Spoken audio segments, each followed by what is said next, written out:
Hello, hello, hello, hello. It's technical issues. Always with the technical issues with live streams. I don't know what it is. Oh, I had a little bit of a sweaty moment there. Yeah, it's a bit of a panic. Sorry about that. I need to clear my throat already. I've not even started yet. One sec. Ooh, that was exciting. Yes, there was a couple of things that weren't working correctly at YouTube's end. I had to quickly fix them. So sorry about that. I don't know. Anyway, yes, welcome one and all to the eModels YouTube channel. It is time for me to start building. Well, you know what it is. It's this big boy right here. Yes, I'm going to be building for eModels the Warhammer 40,000 from Games Workshop, Knight Preceptor CANIS Rex Imperial Knight. Now, it's going to be a while before I get round to painting it, but I thought I might as well do some live streams to get the thing built and ready. It's going to take us a few weeks going through, live streams, just getting all this built up. So I might as well spend some time building it with you until such time as I can paint it for you. The painting, of course, will be a proper pre-recorded painting guide series, but the build we're just going to do as live streams. So yes, welcome one and all to the eModels YouTube channel. Very quickly, of course, don't forget this is hang on, enormous coffee required straight away. This is, of course, the channel of eModels.co.uk, your one-stop shop for all your model making needs, all of them, all the needs there are, any of the needs you can think of, all of them. That's what they're there for. So eModels.co.uk, your one-stop shop. Where am I going? This isn't the fixed camera angle, by the way. I've just got the camera up here for now, so I can do the unboxing and show you what's in there. We'll move the camera in a bit. But yes, this is free models. Of course, you can't see it on screen here. I've not got it here, but there is a live chat if you're watching this anywhere except in YouTube. So if you're watching this embedded on the eModels Facebook page or on the eModels website itself, because it's on there if you're on the website, do feel free to come and join the live chat. Click the little YouTube icon that's down here in the bottom right hand corner somewhere. That'll take you to the YouTube page where you can carry on watching and you can join the live chat. And you should join the live chat because it's awesome and it's full of awesome people. And we'll have a look in a minute and see who's in. It's full of awesome people and a good time will be had by on. Now I'll be here till 6 o'clock till I have to go off and do the washing up and then make the dinner. So come join me as we get building and unboxing. Very quickly, don't forget, of course, because this is a stream on eModels channel, it's an eModels show, it is specific to them. Please be nice in chat, keep the chat family friendly. It's an all ages build, and don't forget, of course, please do not mention other retailers in the chat. That's kind of a not good move. It is an eModels stream, so yes. Now this is available for eModels, although it may not necessarily be in stock right now, but they are expecting restocks very soon. So if you're excited to build one of these yourself, don't panic, it'll be back in stock very soon. I think that this might have gone out of stock now, they might have sold out, but they are awaiting a new delivery from Games Workshop, so stay tuned. Now, before we get going, I'm going to say hello to people in chat. We have, let's have a look. Mayhem Model Works was first in chat that I can see, and then David Sanderson, so hello to both of you two. The Raging Modeler as well. Him and Mayhem always turn up at the same time. I wonder, We have Graham Robert is in. Welcome, Graham. Who else is in? I know this won't be everybody. William Rayborn's in. I've got my coffee. Good morning, good afternoon, everyone. Welcome, William. Let's have Edward Leonard's in. Says no. I don't know why Edward Leonard says no, but he says no. Also, I've got my squishy here. There's my squishy, Edward. How are your squishies? Edward's got jellies. He's got sea jellies. He's got jellies of the sea as pets, and they're awesome, and I want them. Let's have a look. Sarah Jane's in. I'll just sit at the back with my big jug of coffee and 4 big ice cream duff nuts. I need coffee. I need those donuts. I need your coffee, your donuts, and your motorcycle. I don't know why I did that. And she just managed a thumbs up without spilling anything. Then I posted up a comment saying goodbye, which was a mistake. I don't know why I did that. Everything was breaking. Wendy Hickson is in. Welcome, Wendy. We have, let's have a look and see. David Sanderson, Sarah Jane, Edward Leonard. Everybody saying hello. Athol McNichols in. Welcome, Athol. My God, it's Fox doing Foxy building things. It is indeed. Well, it's about time we actually gave eModels some content other than just the Monday show. So I figured, like I say, may as well get this built on streams, because it's going to be a little while before I can get around to painting it. I'm waiting for the new stock of the replacement stock from Games Workshop to come in for eModels, so I can use all the paints and stuff. When I do it, they'll all be in stock, because there's no point me painting all this using all the stuff that's not available at that moment in time. It's a bit silly. So I'm waiting for all the new stuff to come in stock so I can crack on with this. Let's have a look. David Sanderson, are you going to paint it like the box? Well, I'm going to build it. I'll explain about this kit in a minute, but I'm going to build it as Canis Rex, so you don't have to. But I'm not necessarily going to paint it to look like that. I mean, I'll use the same colours. I'm going to stick with the heraldry and the colour scheme, because it's a very specific, I nearly said mobile suit then. It's a very specific knight suit, and it's a very specific story to this particular suit and this particular precept. I think he's called no, he's not what he's called. What's the pilot called? It's not a precept. It might be a precept. No, it begins with P. I can't remember the word. Anyway, it's not pilot, obviously. It's a very specific dude in a very specific knight suit. So if you're building Canis Rex, it kind of has to look like that. But I'm not going to paint it that neatly. As in, I'm not going to make it nice and clean and shiny. We'll have a look at that in a minute, though. Let's have a look. Steve Ford says, hi all, my first time here. Got one of these to build, so wanted to see how Fox did it. Thank you for coming in, Steve. Do keep in mind when I do build this, it's going into eModels display cabinet. It's not for gameplay. So I'm not going to be doing any magnetizing or variations or anything. I'm just going to build it as a static model, because it's not going to go play on a tabletop. So I don't need to worry about that. I will be doing some night builds on my own channel, and then I'll probably do things like magnetization and stuff in there. But welcome, Steve. Welcome. Hello, Fox. Zane, hope we are all having a good day, says EC Idaho. Welcome, EC Idaho, but I don't know who Zane is.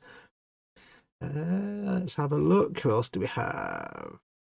Chris at Gross Models is in. Welcome, Chris at Gross Models. He's one of your lovely, fluffy mods. Remember, in chat, it's a nice place in chat. It's all friendly. The mods will keep you safe, and Chris is one of them. Some others may turn up as the show goes on. Please do keep in... I'll start that again. Hang on, more coffee. Please do behave in chat. The mods are nice and lovely and fluffy, and they'll keep you safe. But if you cross them, they'll set you alight and cast you into the heart of the sun. So don't cross the mods. Peter the Pilot, says Chris at Gross Models. No. What they? Oh, I've forgotten what they're called. Does it say on the box what he is? He's a... Oh. Somebody look it up on Google for me. He's not a precept. What do you call the pilot of an Imperial or of a Titan? It's called a Oh, it's a Latin word. I can't remember what it is. Anyway, it doesn't matter. Ooh, got my own mention. Thanks, Fox, says Steve Ford. Everybody gets a mention. Right. I think that's everybody so far. Now, I don't expect there to be millions of people in the stream today in chat, because it's a Friday afternoon, and it's a Friday afternoon. So I know some of you may be lucky enough to be back at work.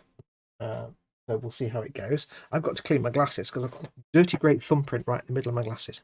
Oh, lovely. Now, I do have the chat in front of me. It's just off camera there, but when I move the camera in a minute, you'll see it. So please, if you are watching, do come and join live chat, and do ask me questions and interact with me. It gives me something to talk about while I'm working. And you can ask me questions. Ask me anything you want. It doesn't have to be about eModels. It doesn't have to be about models. It can be about anything. No religion and no politics. But anything else is fair game. I do keep in mind, though, that I do not work directly for eModels. None of us video team eModels work for eModels. So we have no idea about things being in stock, or when they'll be back in stock, or how much things is, or if we've got something in stock. We're not actually employees. We do this out of the goodness of our hearts, and because we love to do it. Yes. Anyway, let's shut up, Fox, and crack on. So this is the Imperial Knight. It's a Questoris class knight. And this one's called Canis Rex. I'll read the blurb on the back for you. It's a very specific suit. It says, Canis Rex is the Knight Preceptor of Sir Hector Cerberin, the renowned chainbreaker. This valiant freeblade is the last of his line, and a determined foe of the forces of chaos in all their forms. Noble and knight suit, fight as one to punish those who destroyed their homeworld. Yes, Sir Hector was the head of House Cerberon. Basically, in Warhammer lore, tens of thousands of years ago, there was the Dark Age of technology, and humans, when they colonized worlds, they used Imperial Knights not as vehicles of war, but they used them to clear forestry, to clear land, and to kill off dangerous alien life that may threaten a colony forming on the planet. So they're more of a defensive thing and a ground clearing thing. In the intervening millennia, there, all that knowledge was lost, and these became just weapons of war. Now they can make new ones, but only limited certain types. These Questoris style knights, they can remake these, but a lot of these knights are ancient. They're hundreds, if not thousands, of years old, and they're maintained lovingly. And their pilot, and the pilots of knights are called scions. No, not princeps. That's it. Princeps, says Mayhem. Princeps, yeah, the Princept is a pilot of a knight or a knight type titan. So these vehicles, these weapons may be around for hundreds or thousands of years, and they'll go through many pilots or princepts in their time. And what happens is the pilot, the princept, is a noble of a house, and he bonds with the machine. He connects to the throne mechanicum, which is the pilot's seat, and all these connections into his neural network. And he connects with it, and the knight maintains the psyche of all its previous pilots, and the new pilot will take all those traits on board. And it's kind of a real psychic thing. It's all 40k weirdness and lore, but basically there's like all the, I could say souls is not really the right word, but all the knowledge of the previous princeps is in the mind of the knight, in the mind of the knight suit, and the new pilot, in this case Sir Hector, controls it. And he bonds and he's at one with his machine. Now, in the lore, Sir Hector's homeworld came under attack, and all the knights in House Cerberon, and the reason this is called Canis Rex, I think, is because it's House Cerberon, and Cerberus was a mythical dog with 3 heads. So if this is the head, if he's the head of House Cerberus, he's the big dog, and Canis Rex means king of the dogs. So Canis Rex, you see. You see, I made that up in my brain, but it seems to work. So his world came under attack from the forces of Chaos, and Chaos Marines and other Chaos knights attacked his homeworld and all his other knights under his house, and they were all wiped out. They were all captured, and he was being tortured by the forces of Chaos, and his knight was being turned to Chaos, because they don't destroy the knights, they turn them to Chaos. They corrupt and foul the mind of the knight. It's almost AI, but not quite. But Sir Hector Cerberon, whilst under torture, prayed to the God Emperor of Mankind, the Emperor of Mankind, who they see as a god. He prayed to him, and against all odds, the knight without a pilot came to life, broke free of its bindings, stormed where it was, and rescued Sir Hector. And then they went off and they found a ship, and they went off into space. This entire homeworld was wiped out. All the other knights and all the other people in his homeworld were killed. He is the last of his house, the last of House Cerberon, and he's alone in space with a few servants, a few other people helping him out with this knight, and it's him and his knight. So these things have a very limited, not quite an AI, they have a spirit engine, or a machine spirit, which is kind of like an AI, but not that advanced. But by some miracle, maybe because of the God Emperor of Mankind interceded, this thing, without a pilot, broke free and rescued him, and defeated all the other agents of Chaos. So this is why he's now travelling alone amongst the stars with his little retinue of helpers, fighting, swearing vengeance against all forces of Chaos, and helping out people where they need it. He's now what's called a free blade. At night with no house, it's called a free blade. So he's now a free blade. And he's called Sir Hector the Chain Breaker, hence the symbols of chain. Anyway, that's all the lore out of the way. It's all quite deep, but that's why if you're going to paint Canis Rex, he kind of has to look like that, these colours, because that's his heraldry and that's his lore. But I'm not going to make it this neat and tidy. I'm going to make it like it's a hundreds and hundreds of year old vehicle. It's going to be painted with some damage and weathering. Not horribly weathered, just it's looked after because it's the only knight he's got, but I'm going to make it slightly weathered. But this is an awesome kit. If you've never bought an Imperial Knight kit before, there are 2 basic kits. Well, there's, for this kind of knight, this Questoris class knight, there's also the Dominus class knight, which is a bit bigger. If you're buying one of these, there's 2 kits. There's the Canis Rex kit, this one, and there's also the Knight Valiant kit, Knight Wooden kit, which is basically the same. But in each of them, you have the option of building multiple different knights. You don't have to build the Canis Rex. If you want to build the Canis Rex, you need to get this kit. This is the only knight kit with an opening cockpit. So if you want your Imperial Knight to have an opening cockpit, you need to get whichever one you want to build. Doesn't have to be Canis Rex. You need to get the Canis Rex kit. If you're not bothered about the cockpit and the pilot, then you can go for the Knight Warden kit. But in each of them, you get lots and lots of extra parts. So yeah, I can build it as Canis Rex. I could build it as a Knight Warden.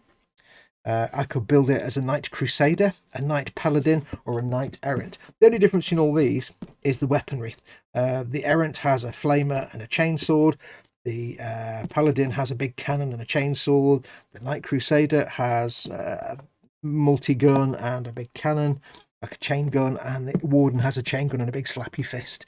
Now, Canis Rex has a unique weapon, the Las Impulsor, which is I think Sir Hector refers to it as an enormous giant great and a laser or something like that. A damn great laser, he calls it. And it has the slappy fist of called Freedom's Hand. It has the slappy fist of authority. So, but we're going to build Canis Rex. So, yes, we can get this open. Now, like I say, the only difference between this and the Knight Warden kit is quite literally the extra bits for the Las Impulsor and the bits upside down. Where are we? And the bits for the cockpit. If you get the knock at the camera. If you get the Knight Warden kit, it does not have an interior cockpit. I don't know if they eventually will replace the Knight Warden with this kit. I don't know, but they might do. Wow, that's a heavy, thick. Whoa, blimey, Riley. That's got to be one of the thickest instruction books I've come across. Wow. So, you can build it as 7 different versions. Canis Rex, the Preceptor, the Crusader, the Warden, the Paladin, the Errant, or the Gallant. So it's actually more than's list on the box. And it will take you through the instructions. You'll go through and you build all the different variations. It should, so it says here, for example, the Canis Rex is steps 1 to 8. Preceptor is 9 to 14. Crusader is 9 to 17. So it looks like I only need to worry about steps 1 to 8. So they basically all share common architecture. So the different bits are going to be in the weapons that you actually apply and things like that. So we'll see how it goes. But it should be fairly straightforward. Canis Rex 1, 2, 3, 4, 5, 6, 7. And then you have all the decalage, yes, and that's it. So we only need this bit of the instructions. The rest of it is, oh no, follow steps 9 to 11 for all variants. That seems a bit weird. Okay, but it's referring to other not Canis Rex variants. Yes, so we only need steps 1 to 8. So we need this really. So it's not a complicated build. There's not a lot to build on this. It's not super complicated, but as we go through and build it, we're going to have to think of, I'm going to have to think of painting. I'm going to have to think of sub-assemblies and how I'm going to do various bits and bobs, like how am I going to paint the cockpit? I need to get that painted possibly before it goes in. I'm going to have to keep all that in mind as I go along. Now, like I said, this is being built purely for eModels display cabinet, so it doesn't matter about if I'm, gluing the arms in place or anything like that. This is a beautiful kit in that you can magnetize it. If you wanted to, you could get this kit, a bit like the Baneblade, you could build this kit and you could use cunning use of magnets would mean that you can magnetize all the different weapons and have this built as all the different variants. So you could have it in such a way that you could swap it from being a Paladin to a Crusader or a Preceptor to a Gallant. So if you're playing a game on the tabletop and you want a Knight Warden, you can just pop the weapons off, pop the other weapons on and change the gun on the top, and you've got a different kind of knight there. So there are ways to magnetize this, but I won't be showing that because this is a straight up, just out the box build. We're not going to go all cunning and careful like that. And unusually, it has to be said, it is unusual that they actually give you the Imperial Knight kit is kind of unique in that they actually give you slight painting guide in the back. They kind of give you basic color guides if you want to paint it similarly. You can paint it however you want really, but these are specific knights you're painting, and they do give you a slight painting guide. And what's really unique is that for the Canis Rex they actually give you specific decal callouts as well, which is something that never normally happens in the Games Workshop kit. They don't do this. They might give you 1 or 2 colour pictures, but they don't normally go through all this detail, especially with the decals, to tell you what goes where. So that's kind of cool. But we're going to make it up. But yes, we're going to paint it like this. It's not going to look exactly the same because we are going to dirty it up, or whether it's probably hundreds of years old, if not older. I want it to look like it's been well maintained, but that it is hundreds of years old. So there we go. And it is unusual, and it's got a dark frame, which I'm not quite sure on. We might have to. It says it's supposed to be black with Dark Reaper, Thunderhawk Blue, and Blue Horror as the coats, but I don't know about. I don't like it out of a black frame. I prefer a metallic frame, but we'll see how it goes. I might customize it a bit. And of course, we've got a painting guide for Sir Hector. So there you go. So that's what we're going to do. We're going to get it built first off. I shall have a quick look at chat in a minute, but that's instructions. Let's see what else we get as I knock the camera again. Now, of course, being an Imperial Knight kit, you get a lot of plastic.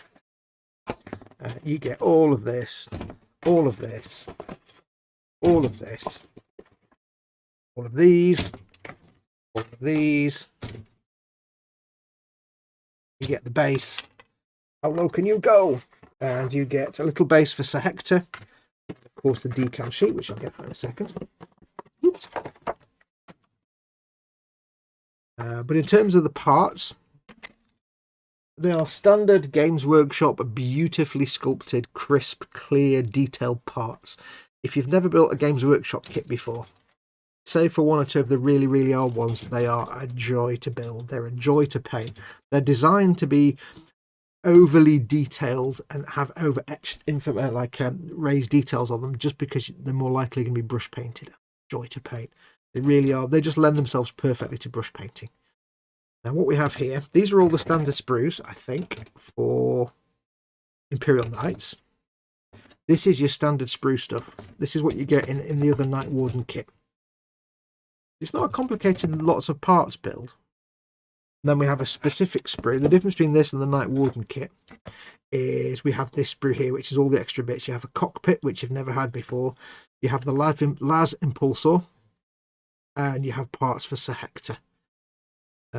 Both seated and walkabouty mode, because he's seated in the cockpit as well. You can put him in the cockpit, or you can put him walking about, or you can have both. I'm going to have both, because why not? I don't know if you can see here, but the detail on these bits is incredible. The crisp detail, you'll see better when I'm filming it properly. It's not on webcam, but like just the cockpit, everything in the cockpit is raised and perfectly sort of molded. You very rarely get flash or mismoldings on Games Workshop kits. They are just some of the best engineered kits I've ever seen. If you've never made a Games Workshop kit, for the love of dog, get yourself one, even a cheapy one. Just get yourself one, because they are second only to Bandai in engineering.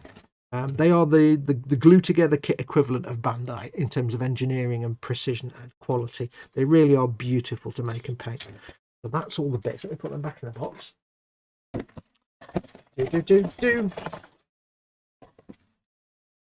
Now the pricing of these kits is a bit weird. If you've never been involved in Games Workshop before, the pricing of these things is a bit strange. It's not like a normal model kit.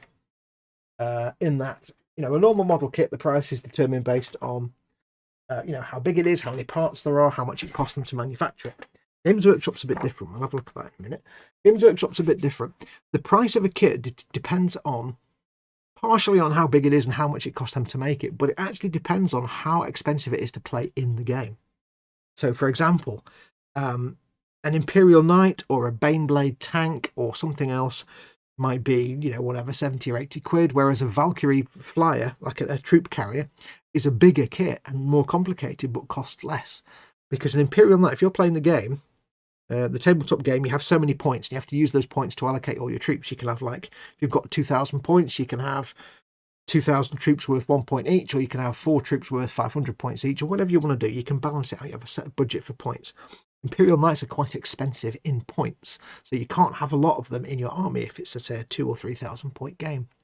So because they know you can't field loads and loads of these, you're probably not going to buy loads and loads of these, so they charge more for them.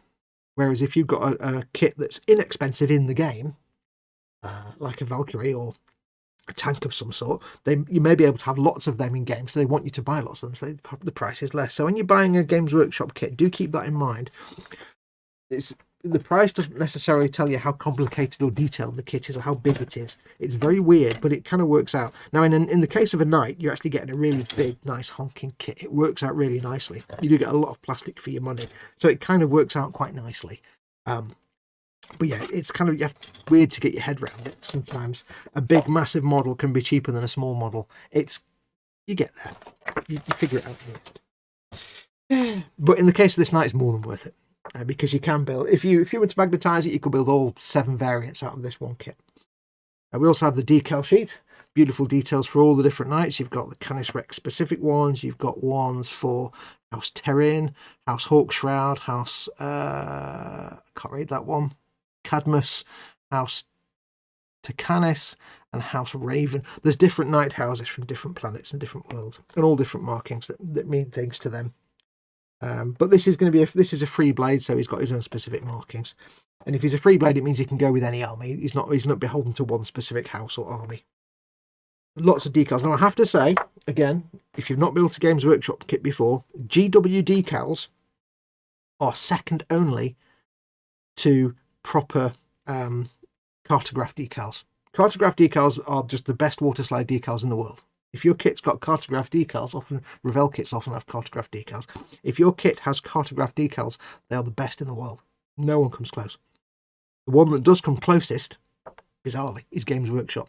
When you think Games Workshop have been around for 30 odd years and they're primarily a tabletop gaming company, they make some of the best models. Their kit quality and decal quality blows other manufacturers out of the water, whose names I shall not mention. So, if you're not made a Games Workshop kit, just go and get something. But yeah, their decals are second only to cartograph. They are beautiful. I love putting those decals on. They're a little bit thick, but they're really hard wearing. So we'll put that over there. Right, so let's have a quick look at chat and then we'll get cracking. Yes, Princeps, says Mayhem. That's the word. I couldn't think of the name.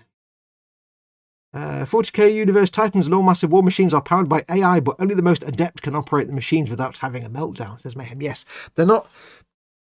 In the universe of Warhammer 40,000, AI is forbidden because AI and advanced intelligent robots led to the downfall of man the first time at the end of the Dark Age of technology, and that's why humanity is now in this kind of strange primitive state where it can use old technology and it can recreate it, but it can't create new technology because it's not allowed.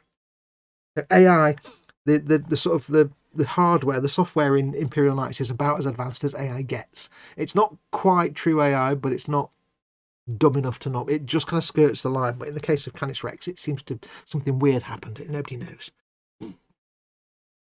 When a Titan or Knight is downed, then it's a rare machine. They will fight in tooth and nail to get them back because of millennia of knowledge and tactics will be lost. Yet all the knowledge of the previous pilots and Princeps is stored inside them. It's fascinating. If you read up on the lore of Imperial Knights, they are fascinating.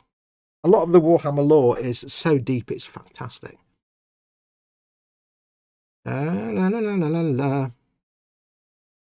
Johnny's in, working on some Fenrisian wolves alongside of my Spitfire Mark 11, says Johnny. Welcome, Johnny. Fenrisian wolves, they're not actually wolves. Look up the lore, they're not wolves. It's kind of creepy, but they're not wolves. Candygram says, greetings everyone, this kit's going to be a treat to watch being built and painted. Cool, thank you very much, I hope so. Mayhem says, you should check out Lutin on YouTube. He's got 40k lore all over, especially when it comes to Titans and why things are not invented and only made of STC. Yes, Lutin, Lutin09, I think it is. Lutin's a great channel. He basically explains the lore behind Warhammer, and it's really good stuff. The idea is that after the fall of human civilization, humans were at one point in like 20 or 30,000 years ago, 100,000 years ago. This is in the future, in the 30th millennium. They were the most advanced species in the galaxy. Technologically, they're up there with the best. Then there was a war between machines and the humans. The AI became too clever and too advanced. There was a war between humans and machines, and humanity was reduced to just medieval levels of technology. But some knowledge remained. Now, in the 40k universe, because AI is not permitted, and there's religious nonsense that got embedded around a lot of the lore, they are dependent on STC, standard template constructs, basically repositories of knowledge of how things were built before the fall of in the Dark Age of technology, before the fall of the human civilization, and they can reproduce this stuff. So if they can find an STC how to make something, they can make it, but they're not permitted to develop new stuff, although they kind of do. It's very, very kind of vague. So that's why they will build new knights, but they can't build new knights. They're just using the STC patterns that say, here's how you build a knight, and it just creates a knight. It's like having a 3D printer with the knowledge of all the things it's ever made. stored in it and how to make things. You find it and you can print things that are already stored in it, but you can't invent new stuff. That's why humanity now is fighting all around the galaxy with this ancient looking technology. Imperial Knights are ancient. They're thousands of years old. It's all cool. So go and look it up though. Look up the lore. It's fantastic. Anyway. Just waiting for B3 to appear as they're agreeable, says Mayhem. He'll be here. Let's have a look. La, la, la, la, la. William Rayburn says, I want one, but I can't afford 150 plus for a kit. It's worth saving up for. It's one of those kits, they are really good. Of course, that's American or Canadian, isn't it? I assume, well then again, I don't know if William's talking about this kit or something else, of course. Could be talking about something else. Where are we up to? I think that's everyone in chat. Irony, the functioning STC machine is powered by AI. Yeah, true.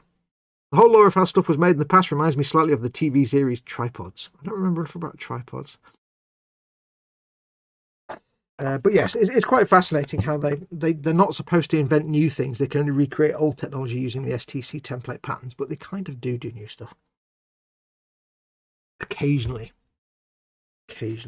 Now, it's not going to be a complicated build, so we might only get 2 or 3 live streams out of this. It might not be a long thing. And I do not know when I'm going to get around to painting this. As I say, I'm going to wait till they've got more stuff in stock, so we shall see. We shall see. Now, we're going to start with snippety and getting things off sprues. So, I'm going to need all the sprues. Let me just make an adjustment here, 1 second. I need to put this there and that's... Move that over there. Should have been prepared, really. Just moving a little table over there so I can put my sprues on it. I'm going to put the decals over to one side and keep them safe, out of harm's way. Anyway, hope everyone is okay. How is everyone? I hope you're all doing fine and dandy. 77 cents. I need legs. You need legs. Now, thankfully, all the parts are fairly easy to spot on the sprues. You have 1 sprue of legs, 1 sprue of weapons, 1 sprue of torso, 1 sprue of bit. Fairly straightforward. Now, I do have the chat in front of me. I'll move the camera. Actually, I'll move the camera now. I may have to readjust the focus. Let's get down and dirty. Let's get down and dirty. Let's not say that again. This is a very heavy instruction book. I'm going to double check my focus. That's looking kind of focused. Let me just adjust it. I know the camera's wobbling. Bear with me. Bear with me.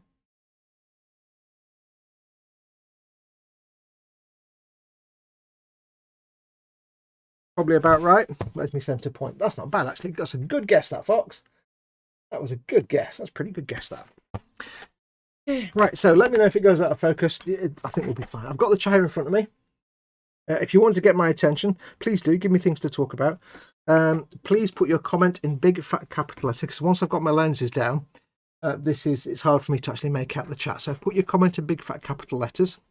Or if you want to, you can do a super chat by pressing the dollar symbol at the bottom of the chat window. That also highlights your comment so I can see it. Right, so let's crack on. Not that kind of adjustment, Fox. Yeah, Mayhem said. Right, so we want 77 and 78. We're going to get the pieces off the sprue first, roughly. 77 and 78 is what we need first of all. 77 and 78. Now, if you've not made a Warhammer, a Games Workshop kit before, the one thing you'll learn is that in some of the older kits, they don't even number the parts.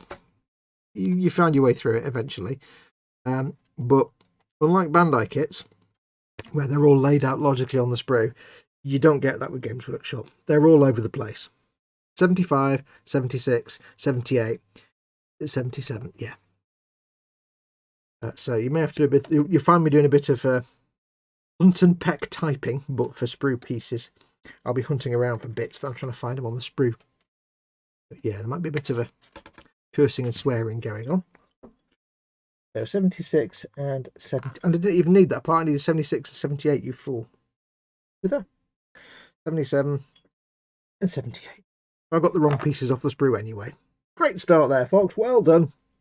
That's that piece. I want 70. Oh no, I did get the right parts. 77 and 78. Yes. Hey, I thought I was doing it right. There you go. See, Foxx, it wasn't that hard. So what we need to do, we also need 59, 60 and 56. We want 59, 60 and 56. Yes, so anyway, I hope you're all well. I hope anyone joining today is having a good day today. Nearly weekend. Like I said, I do know this is on a Friday afternoon, so I don't expect millions of people to turn up. But I expect, you know, we'll have a decent turnout.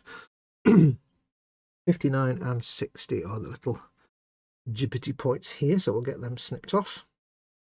And I appreciate I'm doing this bit off camera because I'm having to hold up the spray not to knock the camera. I shall do my best to be on camera for the whole programme. Right, so that's those 4 parts. Now I've made a couple of knights and they are good fun to make. They're jolly good fun. They're not, I have to say as well, when it comes to painting an Imperial Knight, Imperial Knights are probably one of the easiest paint jobs in all of Warhammer. Absolutely they are. They're not as complicated as you think they might be. They're big and they've got lots of bits going on, but they're not actually as complicated as you think. They're one of the easiest paint jobs. Now, I may have some artistic license with Canis Rex here. I'm not convinced about painting the, if you're a Gumpler builder, what I would call the inner frame.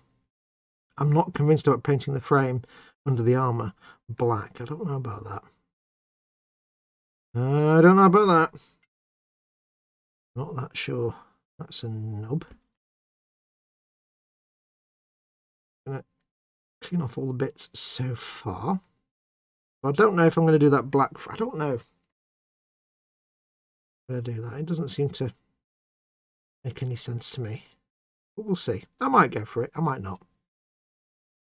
But I am going to make it more dirty and used than it shows on the box art. The thing about Warhammer box art, you know, Warhammer 40K box art,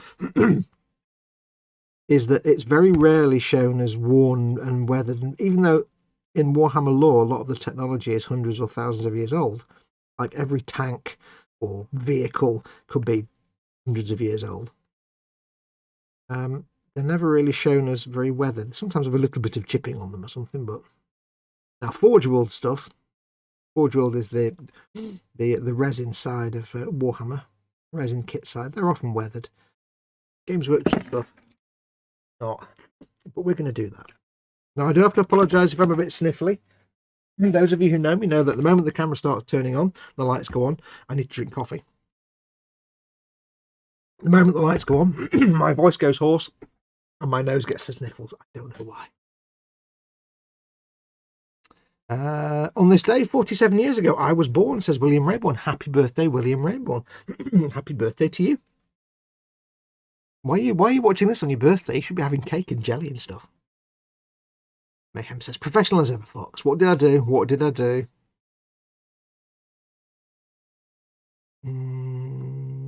I died again as I'm playing Diablo 3 on Switch and watching you on half my TV screen, says Athel.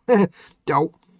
On this day, 40 years ago, the Sinclair ZX81 computer was released for sale. The computer with a whopping 1K of RAM was the first computer I purchased. My brother went out and bought one. Yeah, we had one here. I need to clear my throat again. 1 second.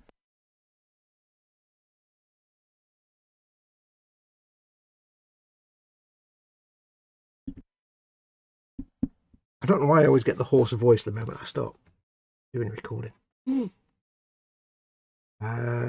Yes, so we had a ZX81 here. My brother got it just for coding and writing code and stuff, and then never really did.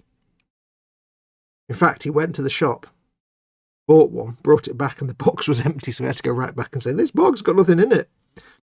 Yeah, he wasn't amused. Right, now this is a 2-part piece. It has curvity-turvity edges. Now, those of you who watch me regularly will know what I'm about to do now, so this is old news to some of you. What you want to do, if you've never done this before, or if you're new to model making, you want to try and get rid of this gap where the 2 parts go together. You want it to look like a single piece of metal, and it's very, very easy. I do recommend you get yourself either the Citadel mold line removal tool, which is available from eModels. If not in stock right now, it will be available. Or any kind of rigid non-knife blade scraping tool. All the tools are available. And you want to get yourself some Tamiya extra thin or similar extra thin glue. Because what we're going to do is an old Gumpler trick. I haven't cleaned off the nubs, you'll notice. I've trimmed them a little bit, but I've not cleaned them away yet. There's a very good reason for that. What I intend on doing first is getting some clamps. Clampety clamp, clampety clamp. Clampety clamp. Getting me extra thin open. Now, the reason I'm using extra thin here is because it's going to allow me to do what I need to do here, which is get glue in the gap. I'm going to basically feed Tamiya extra thin glue into this gap. I'm not using a fat glue, and I'll explain why in a second. Now, those of you who watch me regularly, you know what I'm doing. This is old news to you. This is not new news at all. I am allergic to using fillers on models, primarily because I'm completely lazy, and I really can't be bothered going all in with fillers and things. It's a pain in the bum. Can't be bothered with that nonsense. Not when, for so many different reasons, you don't need to use thinners. Explain to you why. We're going to get some extra thin down into this gap. Not totally easy, but it's not completely tricky. And what I'm going to do is, I'm only done half it so far. Now it's had a few seconds for the plastic to melt. It's a welding cement. A welding cement. It melts the plastic. So I'm going to squeeze it together. Now it's had a few seconds. I'm just going to squeeze this side together. And what you'll see is a little bead of plastic bubbling up. This is the plastic that the glue has melted in between the two pieces, bubbling up. I want to squeeze those together. I'll do the same on this bit, this piston here. Got some clamps here because I'll need to clamp these bits. We're just squeezing the two halves together so that the gloopy liquid plastic that's melted in the middle can splurge out and basically effectively fill the gap. Now, this only works on tiny gaps, but you're using the plastic of the kit to fill itself. That's what you're effectively doing. Because I'm completely lazy, and one of the reasons I do what I do with my own videos and stuff for eModels is I try to show people how to make models. That's my role in life, to show people how to make stuff and paint stuff. Now, I'm a painter, not a builder. I find the building side of things boring. My interest is in the painting. But unfortunately, the building is a necessary evil. You've got to do it to get to the painting stage. So, being someone that prefers painting, I'd much rather try and find quick and easy ways to do the building that aren't complicated and time-consuming. Partially because I am lazy, but partially because, again, I don't enjoy the building part. So if I can make the process faster and easier, happy times for me. I'll clamp those. That's not even clamping that at all, is it? Yeah, near enough. Grip on it. Rubbish. That's a rubbish clamp, that is. Clamp that together. Yeah. So if I can avoid a lot of work but get the same results as somebody who puts a lot of work in, I will. So, there'll be people that'll put these together and then they'll get all this putty and they'll fill the gap with putty and they'll sand it back. You don't need to. It's a tiny gap. You can fill it simply with the glue. So I've squeezed that together. The glue has splooged out. Only a tiny amount. It's a tiny bead of glue around the middle. We need to leave that now for a little while to do its magic.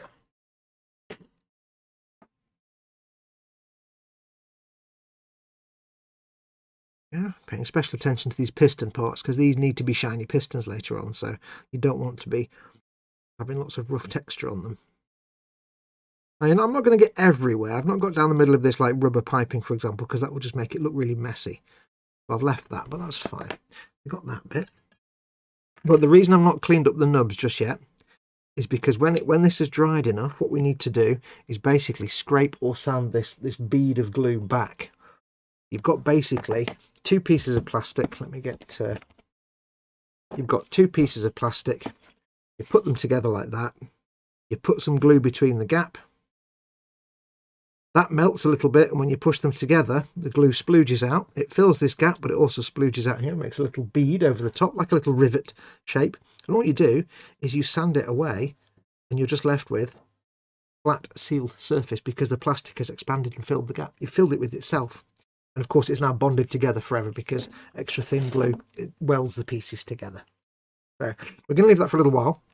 But when we when we come to sand that or scrape it back, however we get rid of that bead of glue, we'll also take the nubs away as well. Because if I've got two halves of something, if I want to put these two pieces together like that, and I've got a nub here and a nub here right on either side, or a nub on one side, if I try and trim the nub away now, then when I put them together they may not line up because I'll have sanded too much away. So if you ever got like a cylinder shape or something like that, get it together first and then sand the nub away so you can at least keep it flat, or if it's a cylinder you can keep it cylindrical. You keep the round curved surface. You don't risk just making an uneven step, which is what you can do because you'll sand different halves at different rates. Where are we? So let's get these bits cleaned up. Now these bits we can clean up properly because they're not being joined together with anything. I will do my best to hang out with you guys and chat and react, but remember, if you want to get my attention, please put your comment in capital letters so I have a chance to see it, because that's all a blur now. Or if you want to, like I say, you can do a super chat by pressing the dollar symbol at the bottom of the chat window. You don't have to do that. Make sure to put it in all caps, or just at. I think you'd have to at. I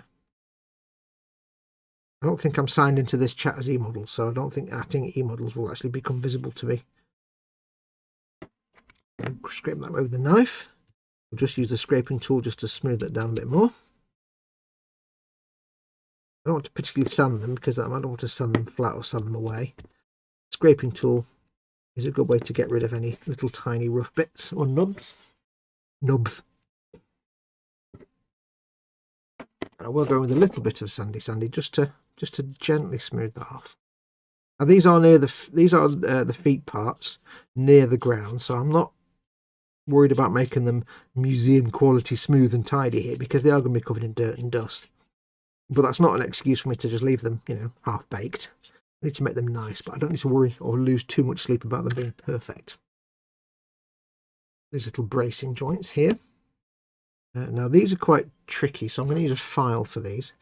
They're just little wide joints, little bracing joints. I just want to get the nub off the little end piece here. Can you see that? Yeah.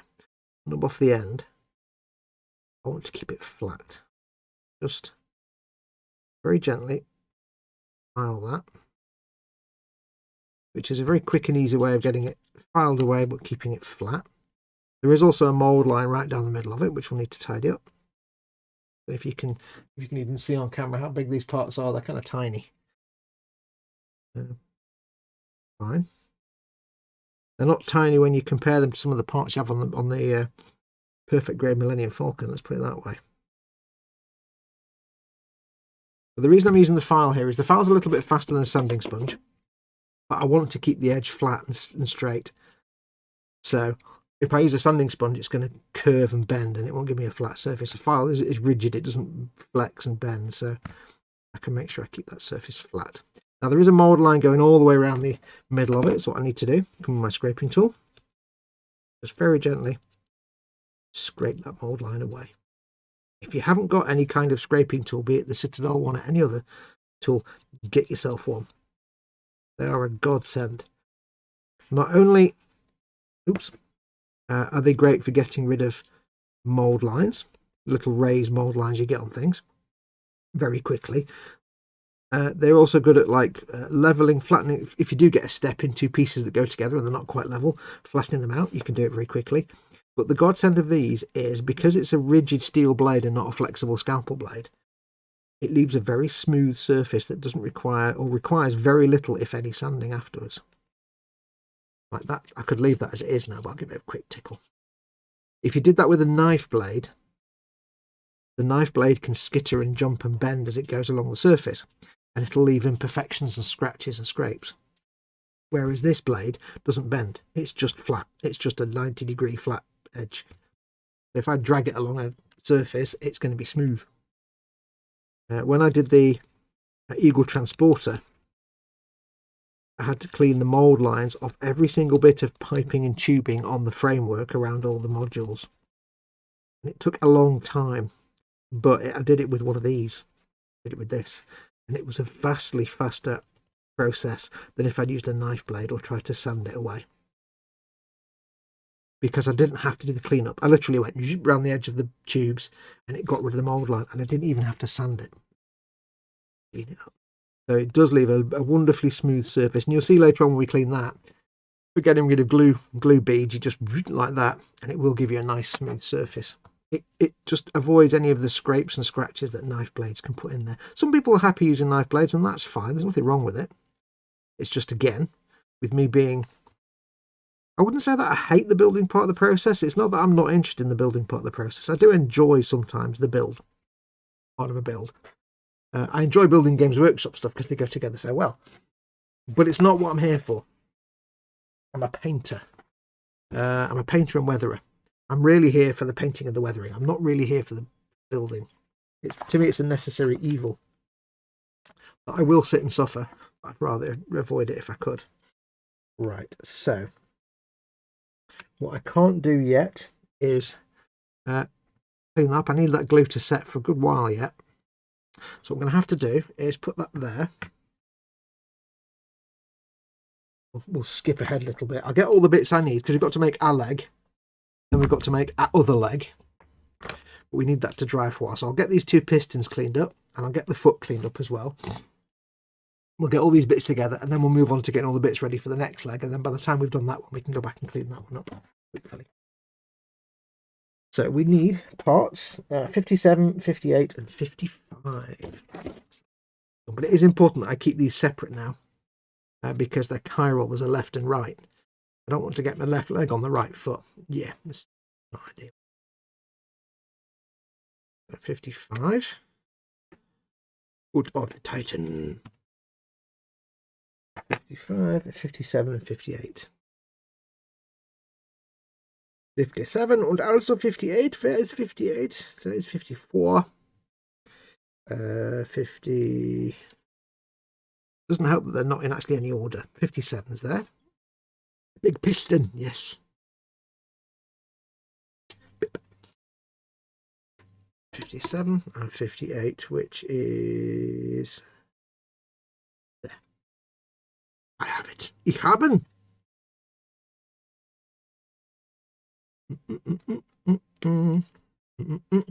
Yes, so anyway, I hope you're all well and happy and fine and dandy. I shall ask the question that is always asked. I don't think Scaly Models is in chat at the moment. So the question, of course, is the question we always ask, which is bench and belly. What's on your bench? What are you working on right now? What's your current project? Belly. What's in your belly? What are you having for your dinner? What have you had for your dinner? Oops, ping. Just need to quickly check something. 1 second. Bench and belly. Obviously, right now I'm making this. But I'm only going to be making this while I'm building this. I'm only building this on these live streams. We'll do these every Friday, although next Friday I might not be able to. We'll do these each Friday. I normally stream Fallout 4 on a Friday afternoon, but I'm sacrificing that on my channel to do this. Just for the next few weeks till we get this built. It'll keep us going until we can get around to painting it. And belly, I don't know what I'm having for dinner, but for lunch I had a bowl of soba noodles with a teriyaki sauce and some spring onions chopped up and sprinkled in. I do like noodles.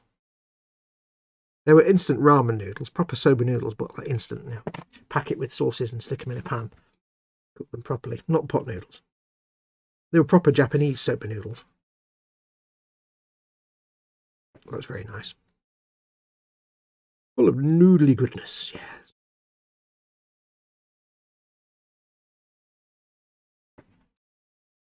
Now these are the foot bits, and again I'm going to use the file because these are sort of armour plates that go around the bottom. Now, when it comes to painting these will be gold or silver. These are gold. The main theme of this knight suit is lots of bare shiny metals, or at least originally bare shiny metals.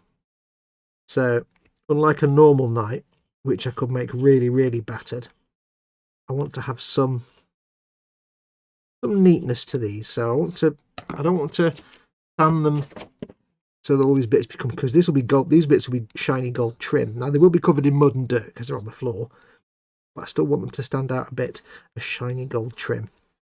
And as we know, in real life, gold doesn't weather. It can be damaged, but it doesn't actually weather. It doesn't corrode or tarnish. So technically, other than dust and dirt, when it comes to weathering this, there'll be no chipping or anything on the gold. It's gold. It will stay shiny. You could bury it underground for 1,000 years, pull it out, and it'll still be gold and shiny. So I've got rid of most of the nub area with the file. I'm going over with this sanding sponge, but I'm only going over really lightly. Really, I'm not even putting any pressure on. This is just not to get rid of the nub, but just to smooth away any little sanding marks from any filing marks from the file, scratch marks. So just hold it up to the light and make sure it looks nice and smooth. Yep, that's pretty good. Looks nice and smooth. I can still see a little discoloration, but that's not a textured nub. That's just where plastic's been distressed when I've cut it, so that's fine. So thankfully there's no mould line on this piece. I don't think. Nope. That one. That there. And then these two pistons. Pistons, you'll say. These are cylindrical, so I've got to be careful. Now there is a mould line on here, so I'm going to take it off. I'm not going to take these nubs off all the way because the mould line removal tool will get rid of the last vestiges of them. I'm going to get rid of most of it. But I want to make sure I maintain the curve of the cylinder. I don't want to flatten off the edge, so I've got to be really careful now. So, knife away for safety purposes. Get rid of this mould line. And I'm putting on no pressure here. I'm just being really gentle. I'm using the weight of the tool itself and I'm just running it along the mould line. It's a very fine bead of plastic. In the same way that when we squished the two halves of this together, of that leg together, the glue splooged out. When this is made in the factory, in the moulding machine, the plastic is injected into the mould, but some of it may escape the little tiny gap between the two pieces of the mould.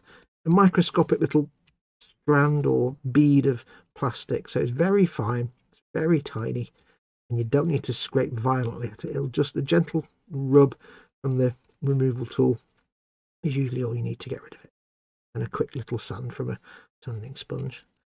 Just run that along there. I'll give it a touch with the sanding sponge. I'm using the Ultimate Modelling Products sanders, available in store. I think they should be available in store, unless they're out of stock. Do keep in mind, of course, that pretty much most of the stuff I'm going to use here today and through these streams will be available at eModels. If you can't find it on the website, though, don't panic. There'll be either something else that you can get instead, or it may just be whatever you're looking for is just out of stock. Because when something's not in stock, it doesn't appear on the website. So if you can't find it, just be patient. It'll arrive fairly soon back in stock. Normally I would say just drop the guys an email to ask them when it'll be back in stock, but of course with everything being the way it is at the minute, Chocolate Velociraptor and the store being closed to the public, they're focusing on getting orders processed. So it may just be a case of being patient, giving them time for the stock to come back in. That's that one done. I've got a finer sponge. I've not got a finer sponge, but I've got an old one of the same sanding sponge that's gone smooth because it's been used so much. Handy tip, when you've got sanding sponges, don't throw them away when they get a bit soft and smooth. They come in handy. So these two are the same.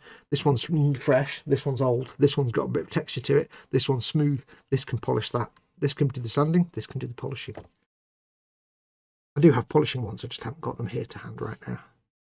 So there we go, that's that bit cleaned up.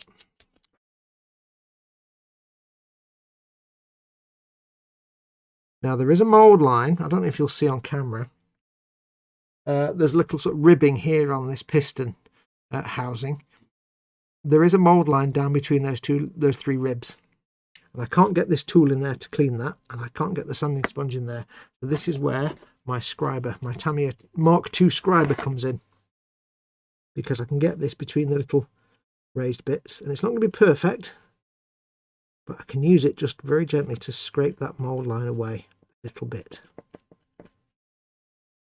just to remove any sort of hint of it. Now I can get the sponge in there a little bit. I can get the edge of it in. It's not perfect, but it's just enough to smooth off what I've just scraped away. Because when you're cleaning up mould lines and nubs and things like that, you have to keep in mind that even though it looks nice and smooth to you now in bare plastic, the moment you put a primer coat on this, if there's any hint of a mould line or a nub or a seam remaining, the primer will light it up like a lighthouse, like a beacon. So keep that in mind. A lot of people think that when you do a primer coat, it's purely to let the paint stick to the surface. It is, but the secondary function of a primer coat is to let you see any imperfections that you need to mop up. So let's go this one instead. A bit better. There's a little bit of mould line down there, but I can't quite get my sander in there, so we'll just scrape that. This is also a handy tool if you've got like a raised crisp edge. Hear a noise then. If you've got a crisp edge, maybe you've sanded it a bit smooth when you've been cleaning up, you can rescribe it just to make it look a bit more crisp and sharp. That's that piston done. Do this one. Now, I said earlier on that I'm not a big fan of the building part of the process. I'm a painter. But I have to say, Games Workshop kits are so much fun to build and a joy to clean up. So effortless that I do actually sometimes enjoy the clean up and build process for Games Workshop stuff. Not always. I do like cleaning their figures. I do enjoy that.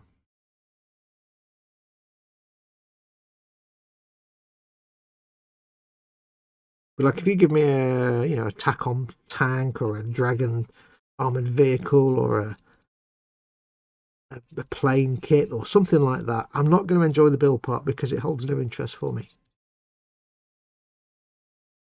Building is just gluing stuff together and cleaning stuff up. It's not the part that interests me. There's no creativity involved for me personally. So, but in these, I actually find it relaxing. I don't know why. I think it's because they're just so friendly and they go together so nicely that it's very rare that, not everyone, but very rare that a GW kit will give me any hassle in the building process. So I can just kind of zone out, stick a few podcasts on, and just have fun. When it comes to the figures, I actually and really enjoy making the figures and cleaning them up. I don't know why. It's just nice podcast time, basically. But give me like a Revell boat or like I say, a trumpeter plane or something. I won't enjoy that at all because it's not what I do. I'm not a builder. I'm a painter. Because you're going to be one of three. If you're into models, you're one of three kind of things. You're either a builder, you're a painter, or you're both. There are people that love the building part and don't enjoy the painting part, like Steve at B3. He's more a fan of the building and scratch building than he is the actual painting. You've got the people who enjoy painting but not so much building, like me. And then you've got people that enjoy both of it, and they really get their value for money. Because whereas I might, not rush my way through the build, but I'll just shortcut my way through the building process if I'm not enjoying it. Somebody who enjoys the building process and the painting process gets to have fun twice.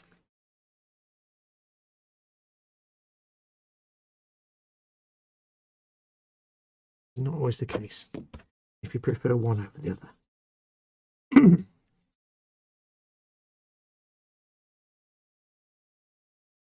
Coming up.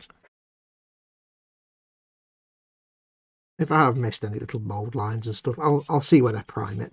I've got to be especially vigilant on these pistons though, not on the piston housing here, on the valve, whatever that's called, the bit the piston goes in, but the actual piston shaft, that's going to be like, because it's a hydraulic piston shaft, it's going to be clean, shiny metal compared to the rest of it. So I need to make sure that is as smooth as a baby's bottom when it comes to painting, and not covered in sanding marks or scraping marks or anything like that, because it needs to look nice and clean. If you look at any kind of piston, the piston shaft itself is always shiny and clean. Well, shiny and not corroded. That's those two done. So that is all the parts for one leg. I think the right leg. What we shall do now, while that's still gluing in there, I shall put that over there to one side.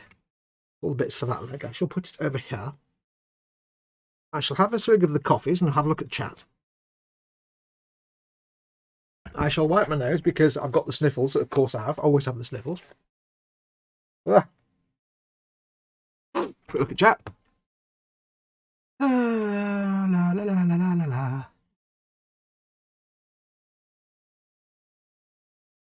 Back in 73, says Athol, I was posted to a mobile radar unit and our computers took up a whole room approximately 35 by 20 feet. Yeah, those were the days. Mayhem says, Death Dread and a big bass guitar. My first was an Amstrad 464 in 1984, says David Sanderson. EC says, happy birthday to William Rayborn, as to everybody else. Mayhem's first PC was 87. It was the Commodore 64 128K. That's not a PC. That's a Commodore 64. PCs were like, doesn't really count as a PC, that I suppose. PC is more your desktop, your base box and your monitor and stuff. I don't think they really count as PCs, things like Commodores and stuff. My own personal first ever computer, myself personally, that I owned, was an Amiga 500. But before that, we had other stuff. We had like a Spectrum. Oh no, it was a Spectrum Plus 48K. Then I got an Amiga. But we had Spectrums and stuff and ZX81s in the house. We had an Atari 400 and things like that. But my first actual computer was a Spectrum 48K. ECIO used to program in AppleSoft Basic. I think I'm here. Morning all, says Muse. Welcome, Muse. Sarah Jane says she drank all Muse's coffee, and Muse says if you drank my coffee, you'll be on the moon for days. Cake will be tomorrow, says William. We'll be celebrating my dad's, my twin sisters, and my birthday. That's an expensive family. Birthday all at the same time. Foxx in Scale says, hello colleagues, good luck in assembly. Apologise for my English. I write through a translator. Greetings from Russia. Well, thank you for coming in, Boxing Scale. Your English is, your translating software is fine. So welcome and thank you for watching. If you don't enjoy building kits, Fox, you best put together snap-fit kits. I love building Bandai kits. I absolutely adore them because I can just put them together and then paint them. But I still do traditional kits. But it's not that I don't enjoy it. Like I said, I do enjoy building the Warhammer stuff because it goes together so nicely. I just want to get to the painting, really. My new decal solution should be here today, so I can try not to spill it. Yes. Don't spill it. Mayhem says we're on Stabbiting Condition Yellow. Fox has the knife out. I'll quickly whiz through the chat a little bit. Painting is the worst part of modelling by far, says Sarah Jane. Yeah, but you do shiny cars, so that's natural that you hate the painting process. I do scruffy weather things, so I can have fun. Bench says, Reggie Model, I just finished my Orc Boys, so tomorrow I'll start my Death Dread. Belly, I'm just having toast. Eat more. Athol says, 50 Space Wolves on the bench, Combat Units Plus and Belly will be spare ribs, Chinese style. Lovely. Stack of boxes on my bench, big box in front of it and not have my coffee or anything yet, says Muse. There's something on my glasses, I can see it. Sarah Jane's having a big slap up meal plus kebab and chips later with Malibu. Ooh, yes. Clean my lenses again. I can't see anything. I've got my glasses on. Hang on. There we go. I can read again now. Scale Modelling Chaos is in. Afternoon, everyone. Welcome, welcome. Oh, it jumped. I may miss some stuff. Paul Di Damaso is in. Welcome, Paul. Hello, hello, my friend. I wonder if Cubus Maximus, I wonder if the Games Workshop model scraper works on normal kits too. Absolutely. it's just a plastic scraper. It's not specific to Games Workshop kits. I use this on everything. This is just, there are different versions of this, but it's just our tool. Works on any plastic. So absolutely, it works on resin as well. Absolutely, you can use this for anything. I think the Games Workshop plastic is a bit softer than normal plastics. It's box standard polystyrene. It's a little bit softer than, say, Bandai plastic in terms of squidginess, but it's not quite as soft and floppy as Airfix plastic, which is just made out of, I don't know, marshmallow or something.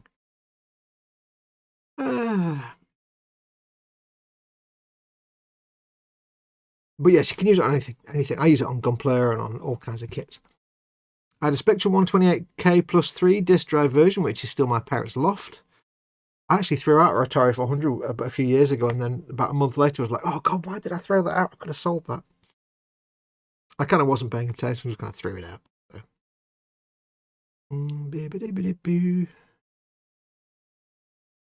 Sorry, I am in the place of shopping idiots everywhere, says Mayhem. People talking about Canada, which is correct, because Canada's awesome. I've never been to Canada. I should go one day. One day I will go to Canada. Right, so we've done one leg. Let's do the other leg. Get all the bits out, and then we can get the two halves glued together, and then we can go back to the first leg. So 76 and 75. 76 and 70. This will be easier now because we've only got the bits we need on the sprue. 76 and 75. 76, 75. Now, I'm a little stuck for things to talk about because there's no news I can give you of anything. Like I said before, I don't actually work for eModels. I'm not au fait of their stock or anything like that, so I can't tell you what's going on. And it's not the time or place to shout about my own stuff on this channel. My own channel. So I shall not. Do keep in mind, folks, though, just a little update for you. Due to the current lockdown and everything else, as we've said before on the live show and other places, eModels at the moment are running things a little bit differently. The phone lines are turned off. The guys are on very limited skeleton staff. Occasionally it's just James by himself. And they are getting an excess of orders because obviously everyone's stuck at home. They've got a massive influx of people ordering stuff, and their absolute priority right now at eModels is to get all those orders processed and shipped and sent as quickly as possible, so that when you order something, you're not waiting for a long time for it to turn up. Those two. So if you do place an order at emodels.co.uk, please do. They'll love you if you do. Please go and spend lots of money. When you do place an order, please do allow a little extra longer than normal, just in case. As I say, it may well be James on his own, and he might have 200 or 300 orders to process, pick and pack and ship. So it may take a little longer for him to pick it and pack it and get it ready to go out. There are also delays with the couriers actually turning up to collect parcels as well. That's a little harder to be sorting out. That's everything there.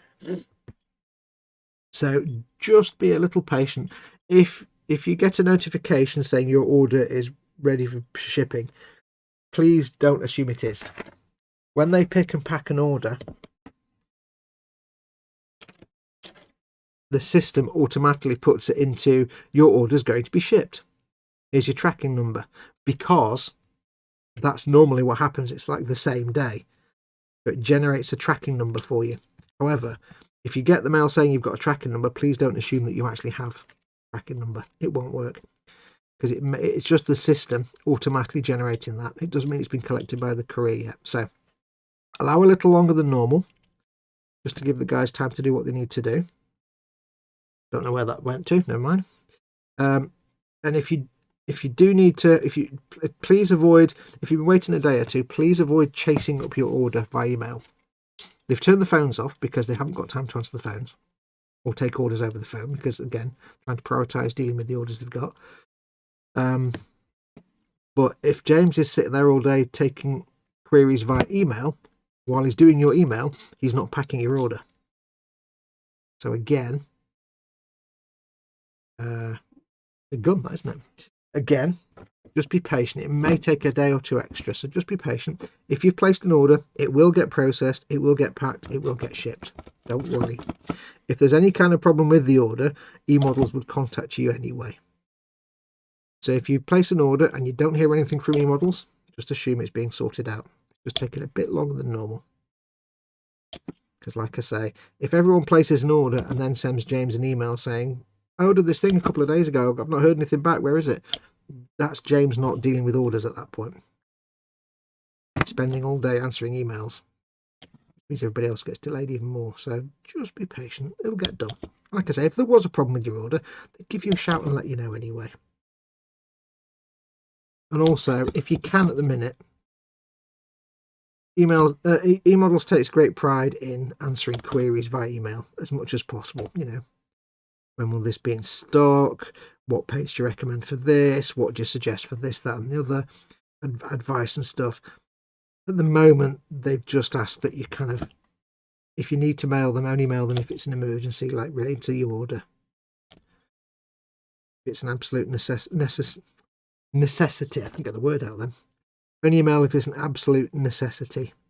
Because again, the more time he spends answering emails, he's not dealing with actual orders and getting them packed. And it may just be James on his own sometimes, so do keep that in mind.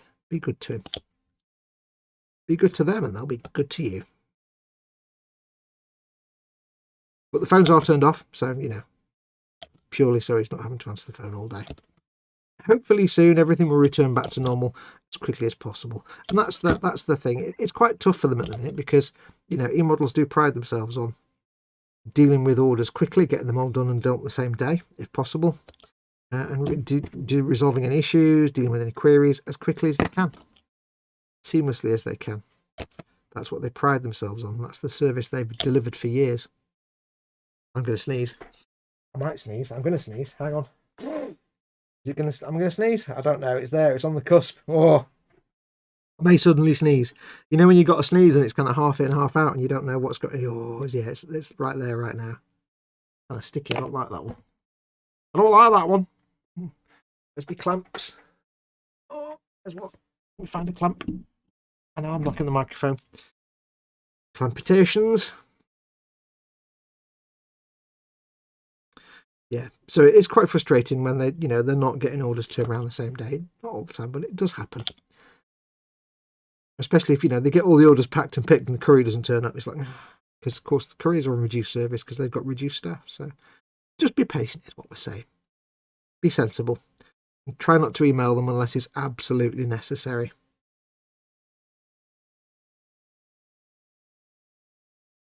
Like, you know, excuse me, if you send an email saying, hi, what colour paint do you recommend for this World War II such and such, that's going to be at the bottom of the pile for email responses. If you place an order, by the way, and you do something wrong, or if you forget something, normally we just say drop them an email and just say, can you add this to my order, and I'll pay extra. If you've missed something off your order, just place a second order. The guys there are savvy enough that they'll spot it and they'll sort out any duplicate shipping charges and stuff for you. Swig of coffee. But yeah, sometimes it's James on his own, and quite often he's sleeping out there overnight because he's there so late picking and packing. He's just stay here and go home in the morning. So do be nice. Look after your retailers, and they'll look after you.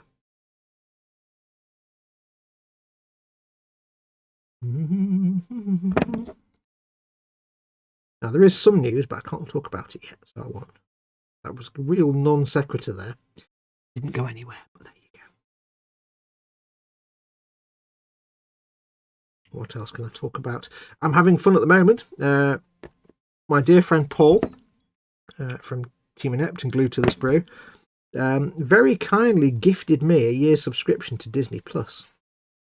So now I can actually watch the Clone Wars animated series in all its 1080p proper resolution, high resolution, clear quality goodness. Because up until now, I've just watched it on, let's say, questionable streaming websites, which are usually in, like, you know, 360p and mono, and I can actually watch the Clone Wars now in proper stereo and proper high quality graphics. It's great. I'm loving it. I have to say though, I don't like the fact Two things I don't like about it is when you go into the page, like for a series, and it says season 1, and the episodes, they go across like that. So you get 5 episodes, you have to click on the arrow to make them scroll that way. Why not just have them listed like that, and you can just scroll down? That's like Amazon Prime. It's much better if they did that. And the other thing is, it doesn't show you which ones you've already watched. For example, on Amazon Prime, you have a little progress bar at the bottom of each thumbnail, and you can see, oh, I've watched that one, I've watched this one, now I know where I'm on that one. And if I watch an episode and then come back 2 weeks later and forget which episode I watched, it doesn't always tell me which ones I watched. So it's a little bit janky. Not the perfect system in the world. I don't like the fact that I can't use spacebar to pause it, or if I do, if it's full screen, the spacebar to pause doesn't work. If it's not full screen, it does work, but who doesn't watch full screen? Weird. So yeah, it's a little bit janky, but hey, it's free. I've been gifted it. I can watch Clone Wars in proper quality, and The Mandalorian and things if I want to. So yeah, I've got a year to binge all that now. That's cool. And if you know me, you know that I'm not a big fan of the prequel movies. I hate them with a passion, but I absolutely adore the animated Clone Wars series. I think it's really, really good. It's a really good series. They even make Jar Jar Bleeding Binks tolerable. I don't know how, but they do. They managed to do it. And I have to say, if you want inspiration for weathering and painting styles, and if you've got access to it, have a look at some of the, not some of the early season 1 and 2 stuff, maybe the season 4 or 5 stuff. Have a look at the way that things look, the way they've, if you want, painted some of the things in the series. Like, have a look at some of the ships and vehicles and the droids. Even like the separatist droids, like the tactical droids. They have a certain degree. Everything's weathered. You don't really see it very clearly up close, but without looking up close. But everything has a certain level of weathering. Everything's scuffed and used and scraped. Even like the droids, the tactical droids, you know, and they just look wet. And it's a great inspiration because you can look at that.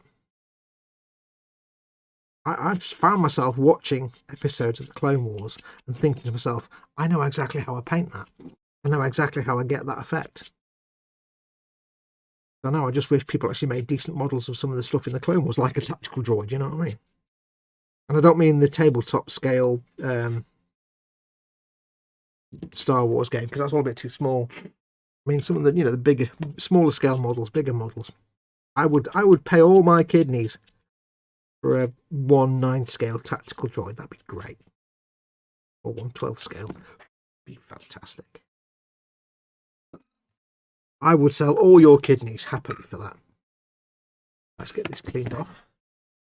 So yeah, there's some great reference in there. If you want to just try out a different painting style, you know, if you want to try and emulate that, I must do some at some point. Just to trim that from my knife, actually. Just to try something new. It's a slightly bleached out pastel-y shade kind of paint effect with weathering on it. Everything's a little bit faded. There's no real bright bold colours that much. It's very distinctive sort of style pattern. It's hard to explain really. You just have to watch. But it has a certain tabletop miniature paint style to it. If you look at some of the figures, they have the look of a miniature. Properly painted miniature, tabletop standard, the way they do the highlights and shades on clothing and stuff. So it certainly lends itself to a very brush painty style. So yeah, it's great. It's also inspiration.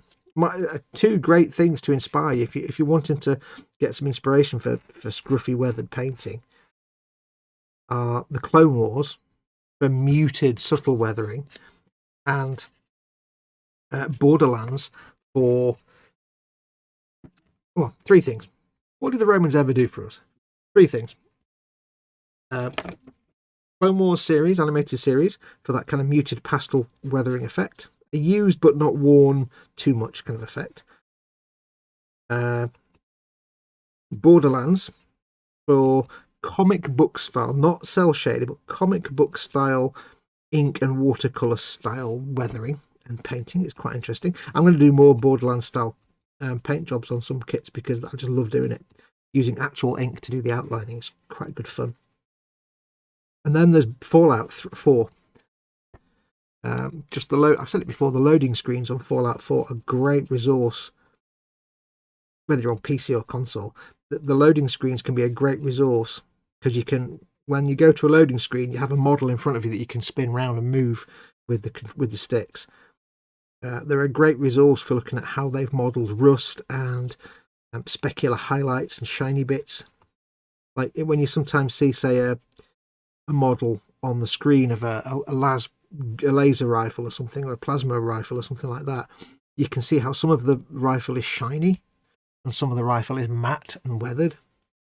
And on some of the bare metals, you've got shiny bits and matte bits. And it's a good little teaching experience as to how something metallic can be both shiny and matte at the same time in different parts. It's a good little exercise in learning that. So yeah, definitely. If you're into games, definitely the loading screens for Fallout 4, absolutely. They're a great reference. Source of inspiration, perhaps.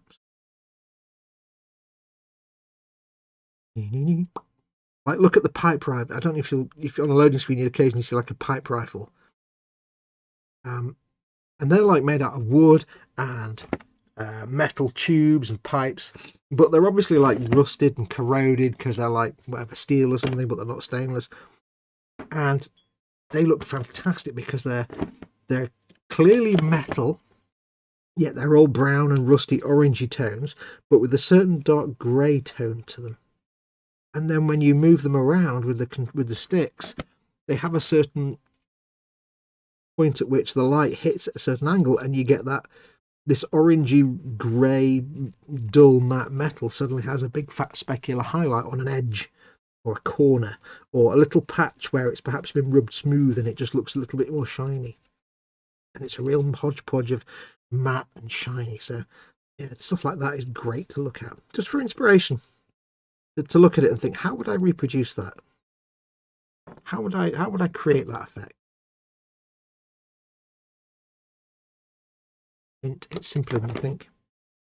I painted some of the Modiphius Fallout figures, little tiny tabletop miniatures, and I did a super mutant who had a pipe rifle and junky metal armor, and that was basically lots of metallic. It was a metallic base color and lots of like brown washes and orangey brown washes, just to get that weathered look and a dark black wash and stuff. It's quite simple, quite effective. Go and look them up. It's quite surprising how much weathering there actually is in the Clone Wars animated series when you think it's not. It's quite a used universe, even for the Separatist stuff. But, you know, they're brand new droids and they're brand new ships, and it still looks weathered. There's no clean and shiny. Or very little anyway. It's quite pleasing to look at. It's quite pleasing to see. Especially when you compare it to that series that came out a few years later with what was it called? Not Rebels. There was the other one where it was like kind of animated, cel shaded look, and it was all shiny. It had the kids on the oil rig station with. It was kind of rubbish. I only watched a few episodes and got bored, but it had this kind of clean, crisp, overexposed, cel shaded effect. It didn't work. It looked terrible compared to Rebels and Clone Wars. It just didn't. It didn't look used. It looked too clean, and it wasn't interesting to look at. What are we doing? I'm on camera. Yes. But if you're the kind of person that just makes nice, clean, shiny models, I can't recommend strongly enough that at some point you give weathering a go. Because although it is a skill to paint a nice, clean, shiny model like a car, a truck, or a plane or something, and I don't have that skill. I'm not that skilled enough to be able to do that. It's partially why I do weathering. But while it is an impressive skill, you're kind of missing out on an extra load of extra painting. If you enjoy the painting part, there's a whole load of more stuff you can do after that you're missing out on.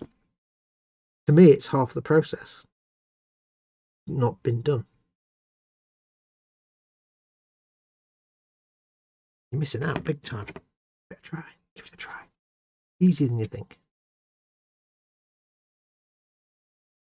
At least it is nowadays, and now we're long past the days when weathering was a black washing or a silver dry brush, and that was your lot. So many products out there now for weathering. That it's just all the fun in the world. Just gently scraping away this mold line. Gently, gently. Yep. Wet my thumb just to try and get rid of that little bit of schmutz there. Is it coming off? Handy tip, if you do make any little scrapes or scratches when you're doing anything like this, get yourself your extra thin. Get rid of most of it off the brush. And just gently run it over a little scrape or scratch or any little fuzzy bits of plastic that are being uncooperative.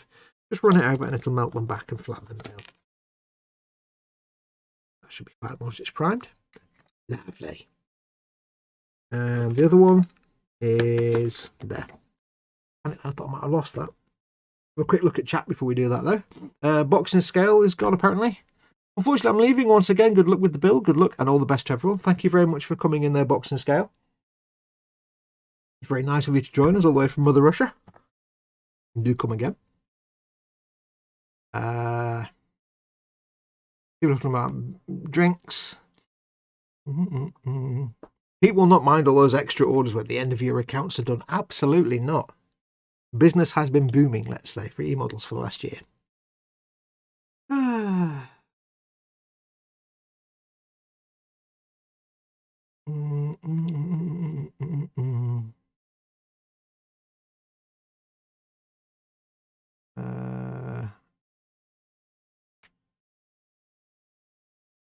Trying to go through. Everybody's talking about alcohol and beer in the chat.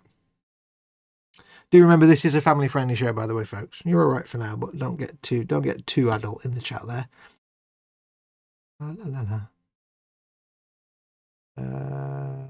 YouTube is eating posts again, says Muse. Do make sure you've got it set to live chat, not top chat. Top chat filters out stuff. Trying to catch up with chat. I like making mud for dioramas. Weathering is messy fun, says Muse. Absolutely. Absolutely. Right. Okay, I'm not drinking there. Much better. Bigger screen, says Muse. I'm always better on the big telly. Big telly! Sarah Jane says, if someone gives me the dosh, I'll order lots of things. Okay, there we go. I've just caught up with the chat. I'm not missing much. So let's crack on.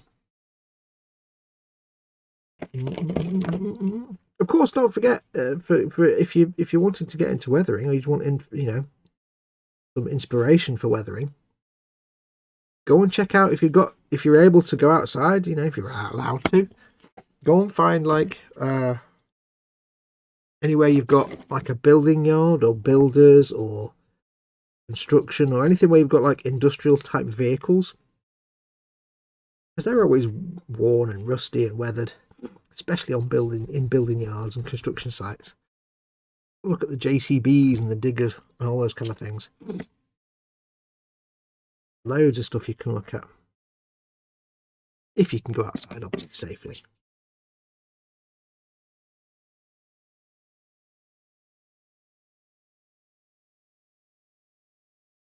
Weathering can be so much fun. Which is why when I paint this, I will do some. I'm not going to make it look battered and abandoned and beaten. I'm not going to go that far. It's not going to be covered in paint chips and stuff, but I will have some weathering on it. It's hundreds of years old. Been through many different pilots, or whatever they're called. I forgot the word already again. Princeps, that's it. It's got some tales to tell. It will be well looked after, but it's not quite got the team of people looking after it that it used to have. No, it's the last of its kind from that house. So it's going to have some scars. And of course, it's seen a lot of battle, so it's going to be dirty. We shall make it look dirty. Filthy dirty. But not horribly dirty. You're not going to make it look like it's been in the World War I trenches. It needs some jank to it.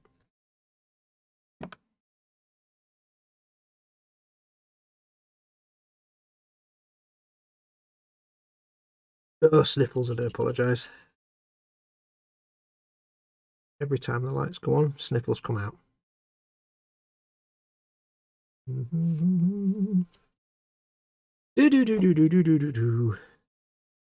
Oh, where's my other one? There it is. Quickly sand these away. Sandularity. Time are we on? Oh, it's 20 to 5. Not that we'll get much done today, will we? Be lucky if we get our leg finished. But I'm not rushing. Unlike bits in boxing scales, unlike boxing scale, I'm not rushing. You see what I did there? That's dead clever, that was. I made that up in my brain just then. It's nice when you get people from all over the world. In fact, there we go. I don't need you to give out personal information in chat, but where are you? Where in the world are you right now? I don't need to know your address. Don't get too giveaway on the information, but where are you in the world? I'm in the northwest of England. Up Cheshire way. Where is everyone? I'm in the UK. Where are you guys? I mean, ironically, I know most of you anyway, because most of you are my regular viewers. But where are you all?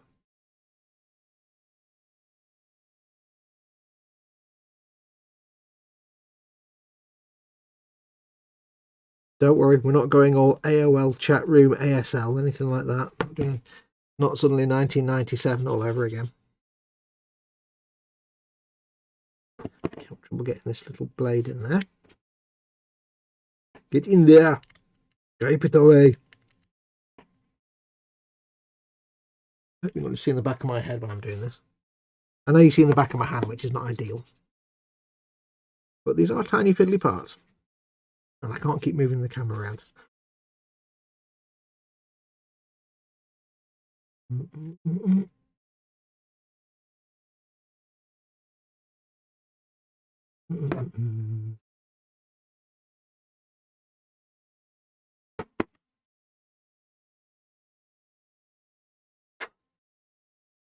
Go.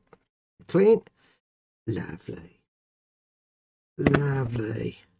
A little bit of smoothing on that. I knock the microphone or spawn Guthorm in the head. Sorry, Guthorm. Suffice. There we go. Is that done? So let's go back to the original leg there. So that's that bit done there. We've got the feet bits done and the pistons. So he can go over there and bring this one back. This may now be cleanable. Might not be. We can try. I normally give it about 45 minutes to an hour for putting the glue squidge on before I try and clean it up. You can leave it longer. So what we've got now is we've got these two pieces stuck together from earlier with this bead of squishy plastic and glue going around it. So what I'm going to try and do is clean that up as best I can. I'll start off in an area that you're not going to see too much of, which is here, because you've got armour that goes over the knee, I think, if I remember rightly. I think here that's going to be pretty much covered up. The beauty of this is all this is covered up anyway, so we'll just do a quick test scrape just to see. Yeah, that's perfect. So first thing I'm going to do, we've got this big mould line going around here. I'm going to be very gentle because I don't want to flatten off the edge, but I'm just going to very gently get this at 45 degrees and just scrape it along to get rid of that bead of glue. I'm hardly putting on any pressure at all. Now there is a nub there that I need to sort out. We'll come back to that in a minute. I'm hardly using any pressure. You can use this side of the blade if you want, because it's naturally curved, if you want to maintain the curve of the plastic, but I'm kind of comfortable enough doing it that way. But this is just to get rid of the bead for the moment. We'll come back with the sanding sponges to get the curve back. Get rid of that nub. I'm just quickly getting rid of that. I'm putting no pressure on, so it's not scraping the horrible crap out of the plastic. What I can do now is very carefully try and file this nub away while trying to keep the curve. I'm again not using any pressure at all. Could use a knife, but I risk gouging if I do that. A file is a very quick way to get rid of the nub whilst causing minimal damage to the plastic around it. I could use a sanding sponge, but it's going to file everything. This I can target onto that nub. I'm just trying to keep the curve as best I can. I'm using no pressure at all. That's pretty good. And then what I can do is then come in with my sponges of the sandage. Start sand that away. Now, because these are sanding sponges, they do conform to the surface. They'll bend around the surface. So if it's a curved surface, they'll kind of squash it in, they'll bend around it. So it helps keep that curve.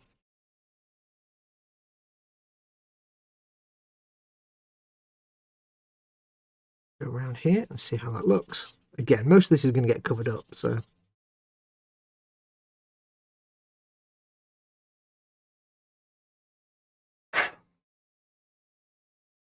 how's that looking? I'm going to hold it up to the light and have a look. I can still see a slight bulge. Look at the bulgularity. So I'm going with a rougher sanding stick. It's a sanding stick, not a sponge. Try and get rid of that bulge a little bit. File. Bizarrely, I often find that files are less destructive in terms of scratch marks and scrape marks than sanding sticks. So if I do that again,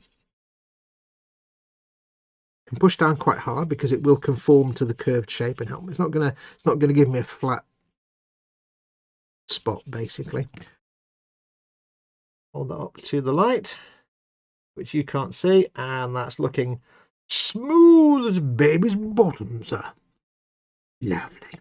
So there you go. That is the easiest possible way that you can get rid of a seam line.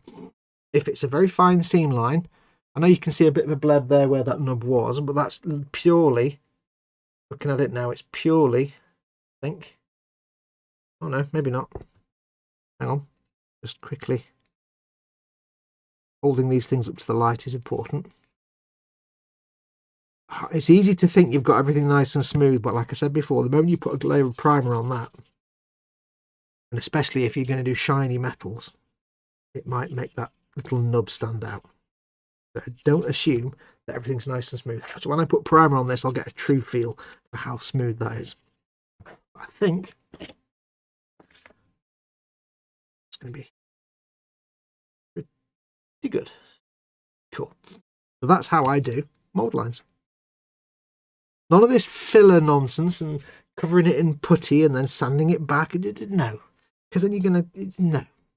Bit of glue, squish, leave it for a bit, and there you go. Bob's your uncle, Fanny's your aunt, all done and dusted. I'm going to go around now and do the rest. Quick look at chat.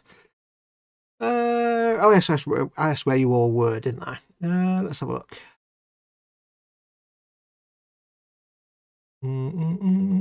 I did too. Foxx is doing what I did before, says Muse. Yeah, YouTube chat can be weird sometimes. It's down to YouTube there. California Coast, says Joseph Kelly. Welcome, Joseph. Oh my God, says Muse. Don't know why. Scotland, Northeast, ex-oil capital of Europe, says Athol. Cheshire West represents, says Raging Modeler. Yeah, I know where you are. Baldy Tomas says Ontario, Canada, where good things grow. It's yours to discover. You still haven't sent me a shipment of poutine, and I'm most unhappy about it. Next to the X on the map, says Sarah Jane. Anywhere near Guelph, Ontario. I think it was Guelph or Guelph. And he's 45 minutes away. He's in Hamilton.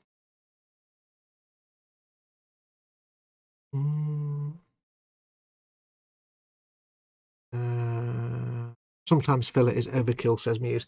99.9% of the time I don't use filler because I'm totally lazy. And I just can't be bothered. When an option like this is perfectly valid. It's not in every single case. There are situations where you can't do this. If you're working with resin, for example, then obviously if I'm building a Forge World resin kit, I can't use this method because resin doesn't work this way. You can't melt the resin. So if it was a resin kit, then yes, absolutely you'd be depending on fillers. And if it's, for example, I don't know, you've got a dude with a something, there's a big gap between his arm and his torso, yeah, you can't do much with that. You've got to fill that with something. So there are always times when you will need fillers. I just try to make sure I avoid those times, basically. If I'm looking at a kit, I'll always read up on it, and I'll look at it as much as I can to see if it's going to be likely to have many big gaps. And I'll read up other people's experiences of building it. And if I see people having to use filler to fill, I'll be like, yeah, I'm not making that. Yeah. One of the first steps to becoming adept at model making is learning which battles to fight in anything, in any process. One of the major things is don't fight every battle. Learn which ones you can't win, or which ones you can't be bothered trying to win.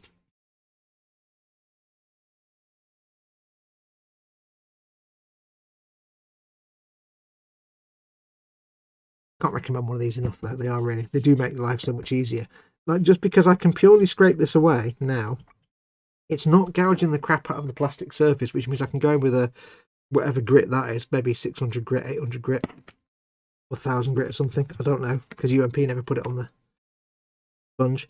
I can go in with that and just clean it back a little bit. I'm not having to do 5 different sanding coats because I've not got all the sanding marks to clean up.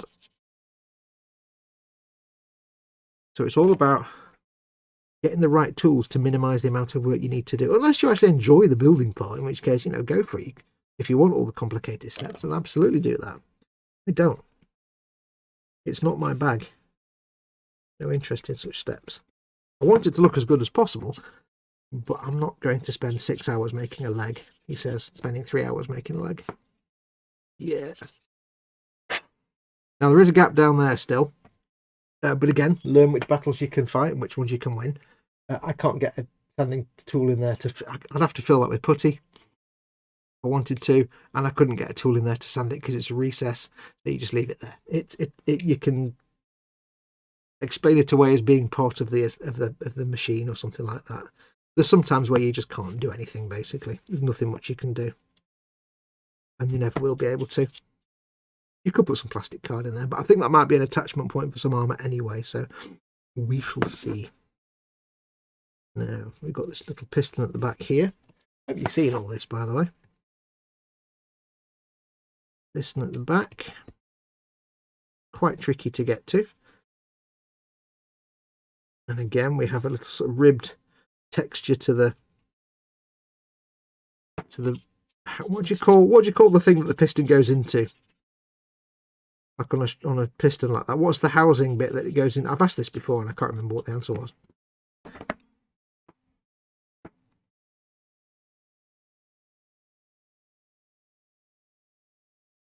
I'm just scraping away a little bit there because I can't quite get any other tool in. Bit. Thankfully there's not a rivet on that centre part, so it's fine. But if I do lose a rivet, I've got rivets to replace it with. Again, because I can't quite get in there, we'll put the blade away. We'll come back in with the scribulatory tool. Just gently see if we can scribe that away.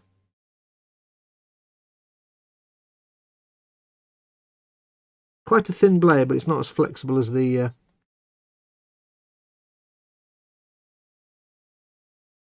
scalpel blade. Piston, ram and shaft. Okay, so it's the ram, the bit that the shaft goes into. That makes sense. Well, this is a bit bigger than the other one. Can I file it? No, not quite. Being a bit tricky with the old mould line down this piston ram. May have to relent and use the blade of knifage. Not that I like to do this, but sometimes you have to. Bit of sandy sandy. Thank you for that, Mayhem. A little rough and ready around about there, but we can clean it up. This file's a little bit more gentle than the other one. What we're doing, I'm randomly grasping around for tools without knowing which tool I actually want. Mold line there, mold line there, or rather a seam line. Cleaned up.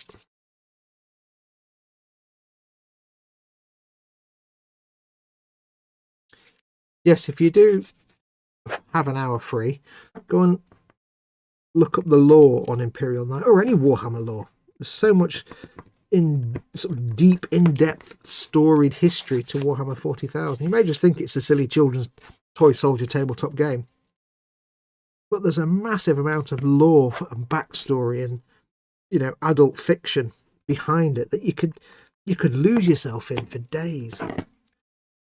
Before, go and watch Lutin's channel. There's a few channels out there that talk about 40k lore, but to be honest, 99% of them are garbage. A few of them just read out Wikipedia, which is rubbish, and they have annoying voices. Lutin is a really good channel because he actually writes proper stuff, explains things well. He can be quite funny, and he really explains the grim darkness of the far future in a quite gruesome way. Sometimes it's quite a gruesome future you wouldn't want to live in.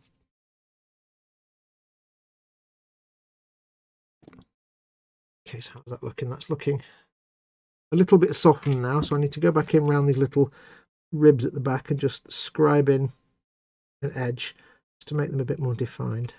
I'm having some trouble with it here because the glue's a bit prominent, hard to remove. It's not like a little mold line that's easy to remove. This is a line of glue, the bead of glue, and it's a bit more tricky in such a confined space. So what I need to do, go in, smooth it away.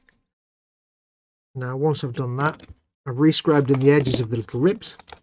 I can go in with the extra thin, take most of it off the brush and just run it down the gaps just to smooth off any little fuzzy bits I've left behind. And that is now a nice, smooth, recessed part. I need to clean this bit up here. Quite clean.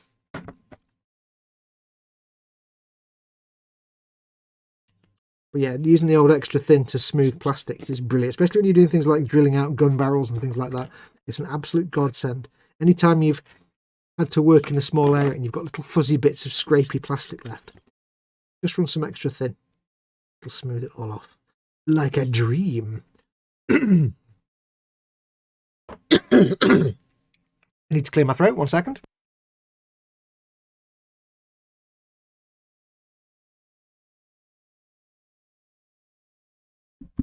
There we go, swig of coffee. Oh. You know, I think today we might be lucky if we finish one leg. At this rate, only one more to go and then 2 arms and a torso and a head. And everything else. Don't get pissing off with the build now, Foxx. There is also a 6th.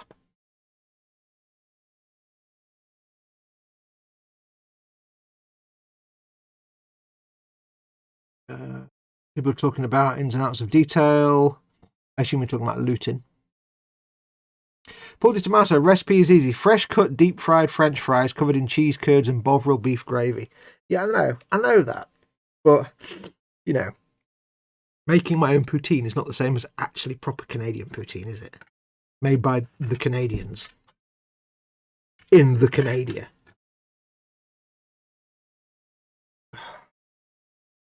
I've got sniffles again. Apologies. Endless round and wiping my nose.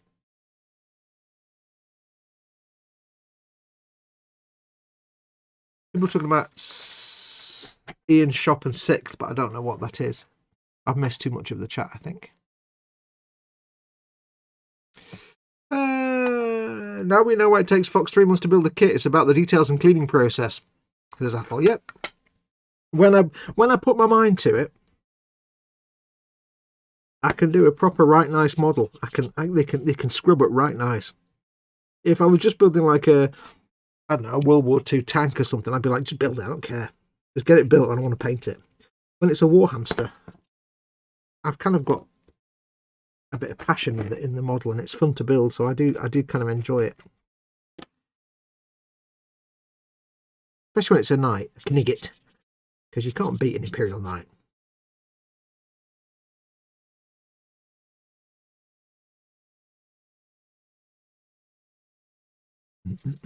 when I put my mind to it, I can scrub up nice on a build. Sometimes. Sometimes. Now this is a nub right in there, and it's really tricky. I could have got rid of it before, but I don't want to have an uneven surface. But it's really tricky because of these cables, so I can't quite knife blade in there to clean it up nicely. A little bit tricky, that one. It's also not much bigger than the width of the actual scraper blade, so I've not got a lot of options for cleaning it up, and I haven't really got any option at all for getting in there with sanding sticks because it's far too small a gap. I think I may have got round it, just about.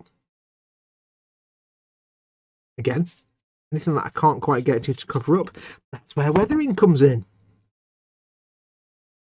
Maybe. I'll use the knife blade reluctantly because it can get into that small gap. I can clean the little seam there because I can get to that. There. And on that step bit there. Just about. Just a bite.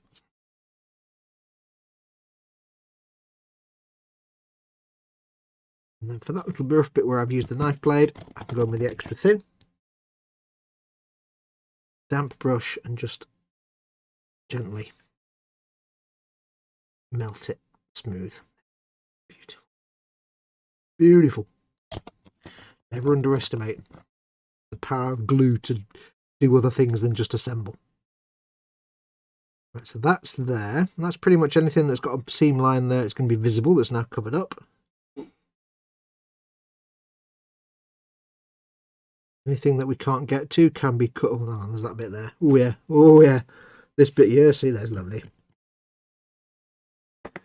Going with our gentle file for this one. It's a bit big.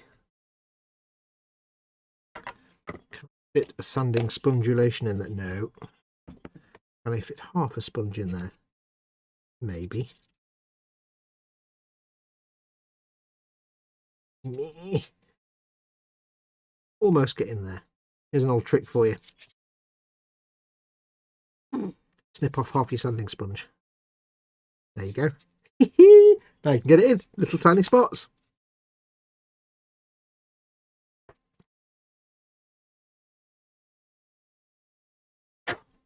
Yep. Now there's a little bit of mould line in there that I'm not going to be able to get anything in, so I'm just going to go at it with the knife. I'm keeping half a mind open though to the fact that although it's all going to be shiny metals, on things like this where you've got the sort of the ribbed parts of the rams and stuff like that, there's going to be shades going on this and washes and things. And that may also help hide some of the recessed detail that I can't quite get to fully clean out. I've got to keep half a mind open that there are things where I put a shade of Nuln Oil or Agrax shade in there or whatever I'm using, that will actually hide a lot of sins as well. So there we go. So that's done. So time to assemble. Avengers, assemble. I don't know why I did that voice.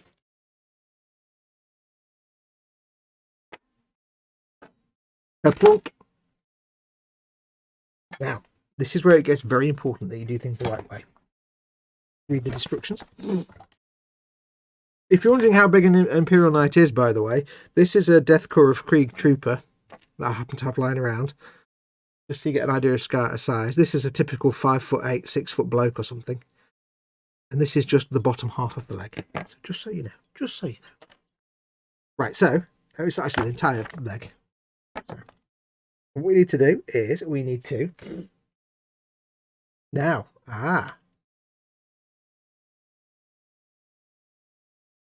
oh, I see. I've noticed something. Okay, if you've never made an Imperial Knight kit, you won't know this. But it's very important that you put the right leg on the right foot. and the left leg on the left foot. You put the leg on the right way around. If you look at this piece here, I don't know if you can see. Can you see? Okay, on this piece here, you've got these 4 rings, and this one has a little square nub on it. This is important.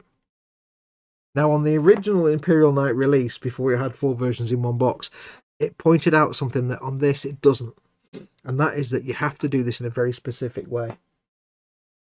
You need to make sure when you first glue the leg to this plate, because this plate sits on here like that, so you need to make sure that the piece with the little square nub, around does this go? Okay, first of all, the little sticky out nubs here need to be faced down, and the ring with the square nub must be at the back. So this needs to go together like that. If you have this piece with the square nub at the front, and you try and put it together, it doesn't fit. You can see there how that totally doesn't go together.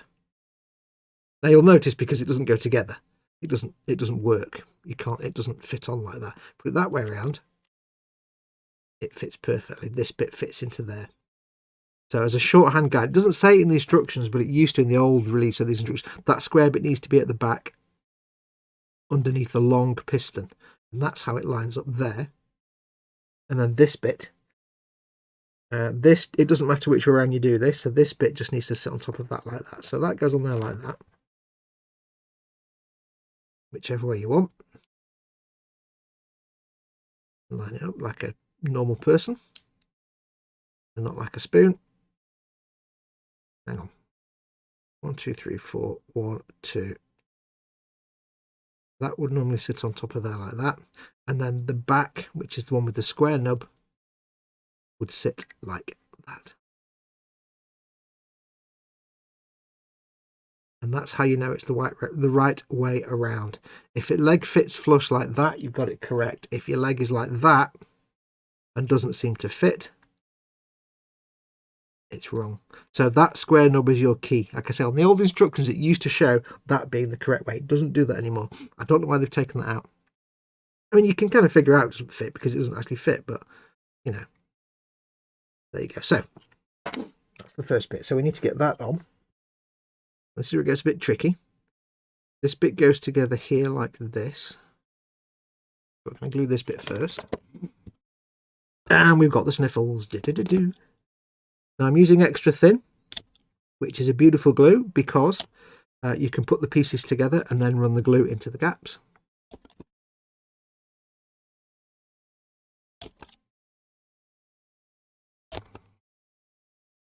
I can't recommend enough, by the way, if you are making models and you're used to using, like, say, the Revell contactor with a little metal applicated tube, or, you know, glues like that where it's thick gloopy glues, I can't recommend enough that you are embracing some of the thin cements, the welding cements. I do have the Tamiya regular cement here, and it has its uses, but for clean assembly without mess and fuss, you can't beat extra thin. Now, you put these little brackets on, and I'm not sure which one is which. 59 and 60. Now I've separated them out before, and I don't know which one goes where now. These little Y brackets, where do they go? Okay, they just stick out. These are the little brackets onto which the armour sits.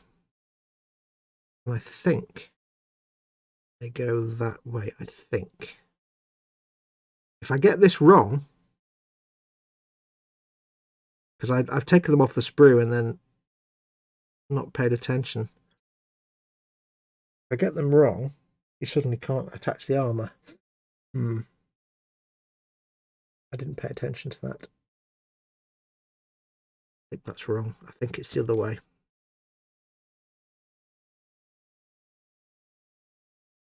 That way, maybe?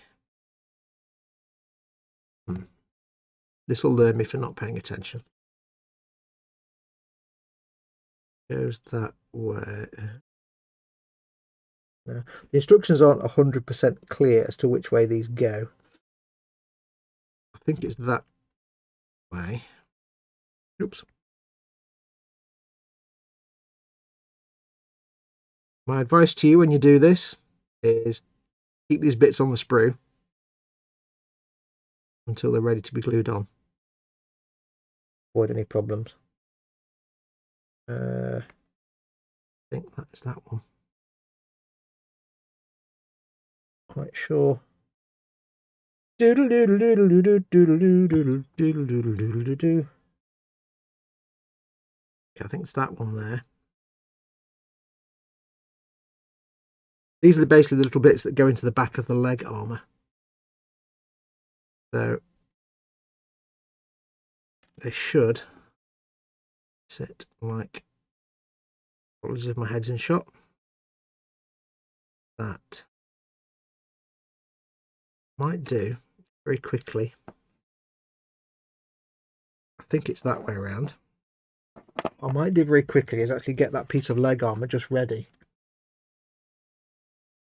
I'm not going to be gluing it on until much later on, but if I just get that piece ready, I can test fit it. These are basically the two little sort of braces onto which the shin, or not the leg armour, the shin armour attaches later on. So what I want to be able to do, shin armour goes on like that. It's here like that, you see. Nub. I need to make sure that it all fits together nicely when I attach it later, because there's little attachment points in here. So what I shall do is I shall glue these on the way I think they're supposed to go on, which I think is this way. Touch of extra thin, and then that. Apologies, this is out of shot. If this is out of shot, I should say.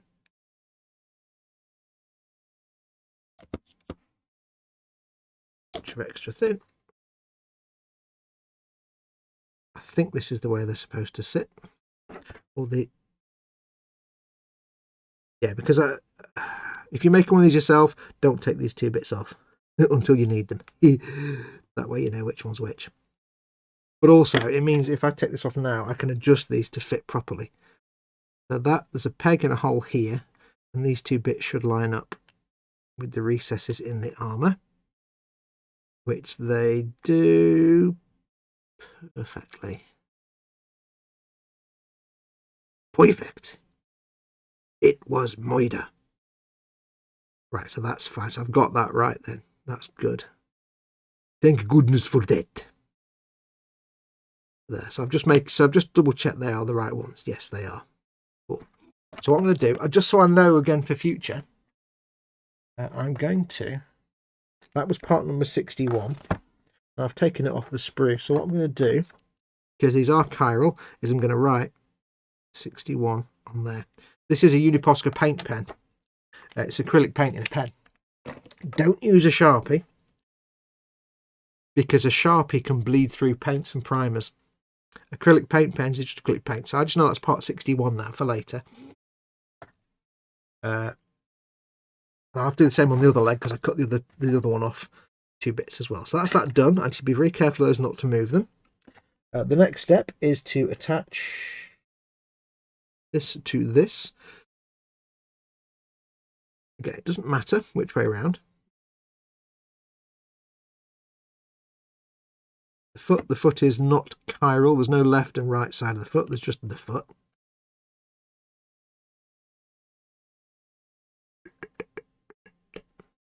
That just sits on like that. What I can do is get some extra thin in there.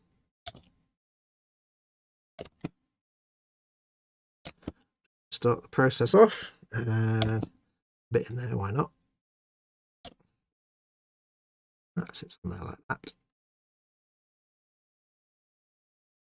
Bunketate it down. Get some glue in there. You know, I'm not putting a lot of glue in there, just a little bit of extra thin. But imagine you doing this with like tube glue or squidgy glue. It'd be a mess right down there right now. That's going to sit like that there. I will just double check once again that everything still fits. We'll put that on there as a rough test. Peg into the hole, them into there, like a glove. There you go. Now, I'm not going to glue this leg armour on, and I recommend that you don't.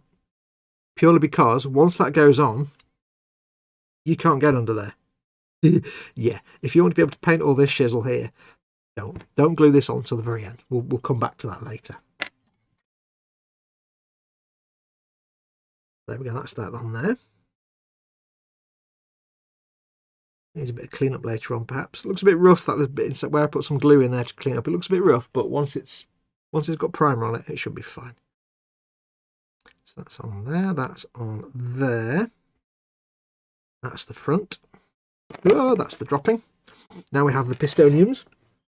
And what we need is a long piston and a short piston, because it's that way around, long one, short. And all we do here, quite simple. Those little holes there, that goes in there, and that locks into there. That sits in that bit. Dead simple. Glue that in now.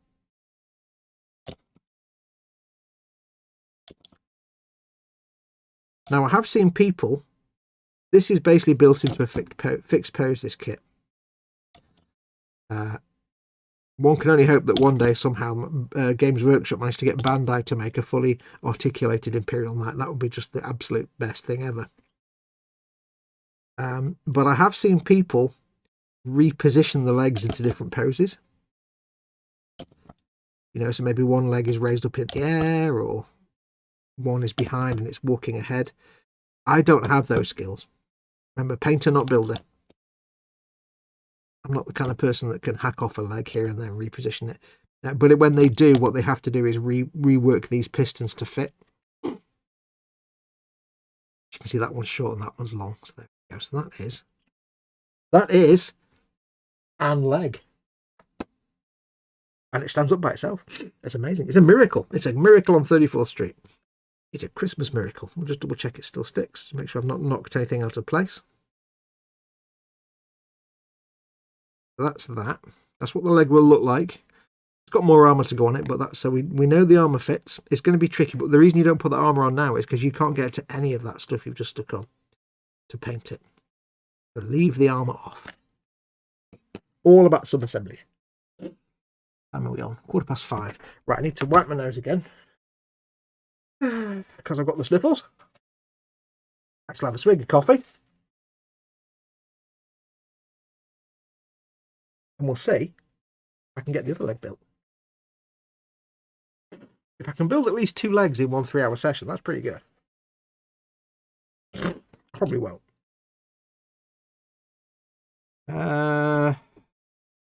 David Sanderson. What are we on about? People talking in chat.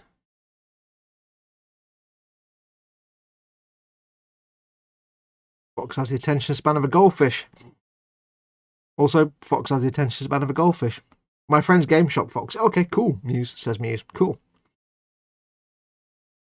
Oh no! Oh, there's lovely. Says Mayhem. Is Foxx thinking again? Is that what the noise is? 45 feet high and weighing in at 60 tons plus the weapons and weight. Correction, 85 feet high.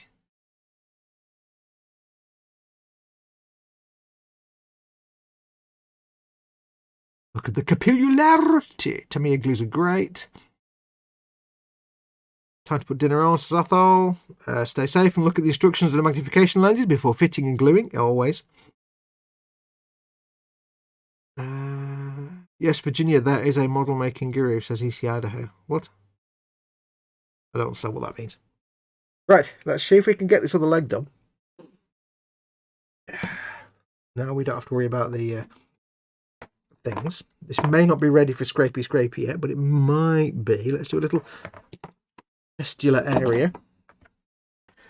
The testularity.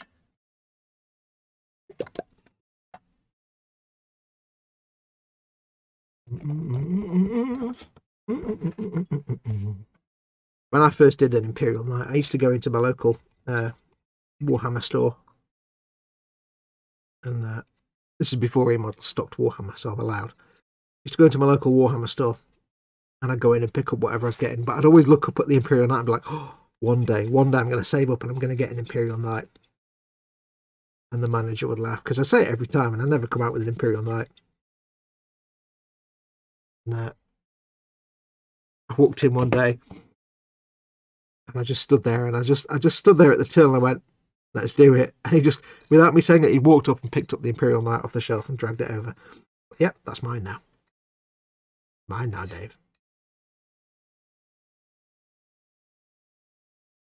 I'd always had my heart set on an Imperial Knight. It's kind of the iconic Warhammer 40K kit.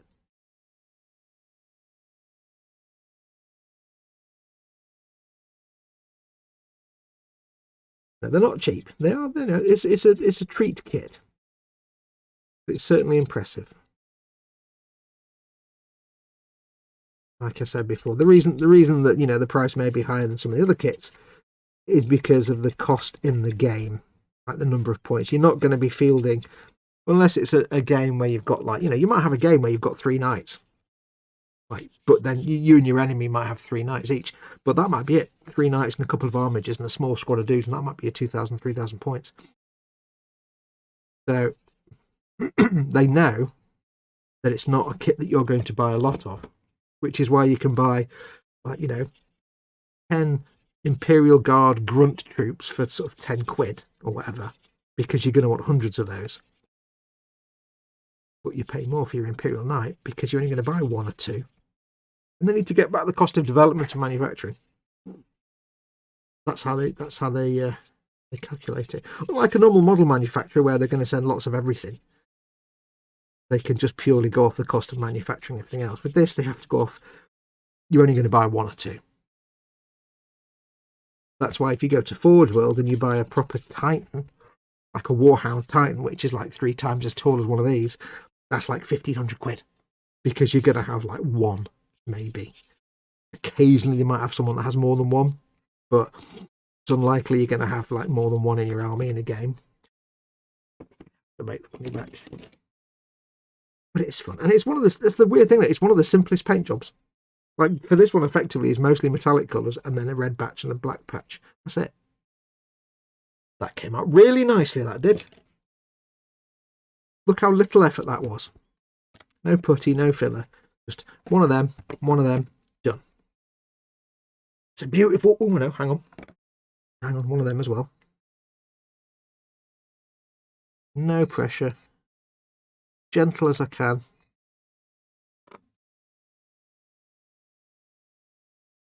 It's actually Warhammer stuff that's got me into using files, because I never used to use files. I always thought files were a lot more aggressive than sanding, but, you know, sanding sponges, but they can actually give you a much cleaner finish than sanding sponges sometimes.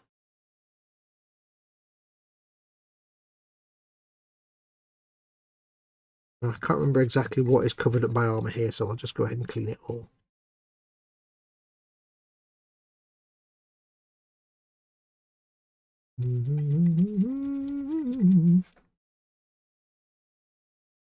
Where's that? What we need?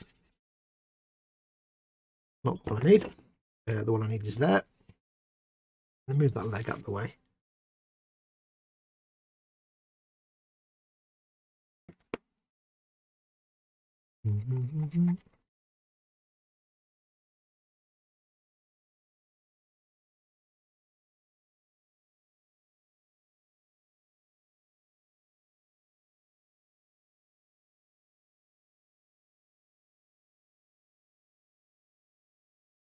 Oops. I will have more space, more knights to build on my channel as well, because I'm building up my own army. I'm building up a number of different forces for my own army that I'll one day eventually maybe get to play. Probably never will. But it's going to be an Imperial army, so it's got Imperial Guard, it's going to have Death Corps and Tempestus Scions, and some Space Marines. My Space Marines are going to be Space Wolves. Space Puppies. So, I'm going to have a few Imperial Knights with Space Wolves style Imperial Knights, I think. I'll make them free blades who have joined help fight the Space Wolves.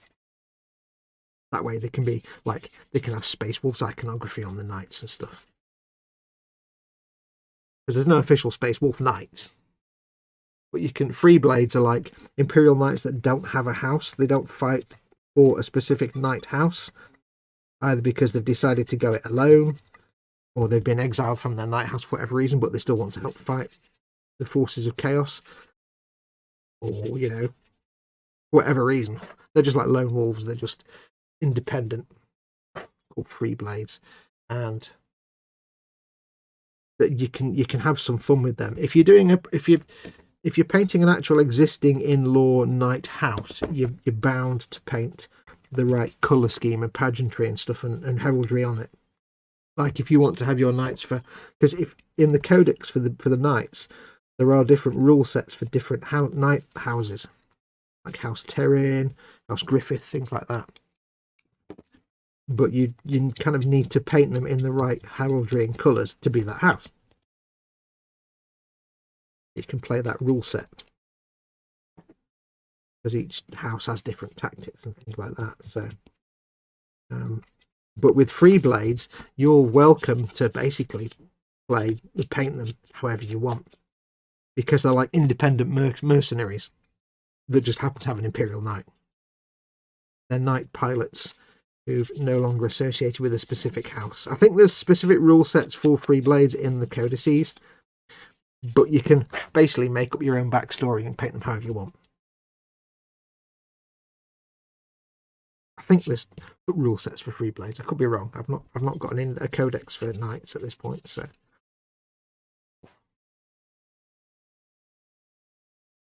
okay, that's looking a little bit better, but it's still got a little bit of a blimp on the thing there. Need to smooth it down a little bit more. We may not get this leg done, I don't know yet. La, la, la, la, la, la, la. Yes, I've got some Space Wolf Imperial Knight parts that I got on Shapeways a couple of years ago. There's a guy on Shapeways that sells 3D, that sells prints of Space Wolves or components for Imperial Knights to make them different things like Space Wolves and other stuff. So you've got like a big wolf head instead of the Imperial Knight head and things like that. And they look really cool, so I'll have to invest in some of those for my Space Wolves. But I do have, I've got the Imperial Knights Renegade set that came out a couple of years ago, and it's been released a couple of times. It kind of comes out for a few months and then goes out of print for another few years. And it's basically an Imperial Knight and a Chaos Knight and some scenery in the same set. And effectively, like I say, it was released for about a month or something like that. And the reason I snapped one up, and the reason everybody snapped them up really fast, because they're limited edition sets, is that you basically pay, when it comes out every now and then, you get 2 Imperial Knights and some scenery. That's 2 Imperial Knights worth, what, 85, 90 quid each, and some scenery that's normally about 35 quid for about 120 quid. So you're effectively getting an Imperial Knight free. I think one is Chaos and one is a regular Imperial Knight, but I think you can build them both as just regular Imperial Knights if you wanted to. So they don't come out very often. I think they've done it once before. It's once every few years. But it's basically buy one, get one free for Imperial Knights. So if you're ever tempted to get a knight and you see the Renegade set, snap it up.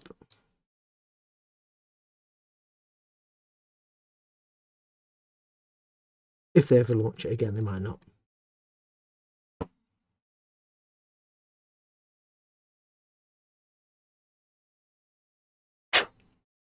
I've also got some armigers, which are like the small mini knights. You get the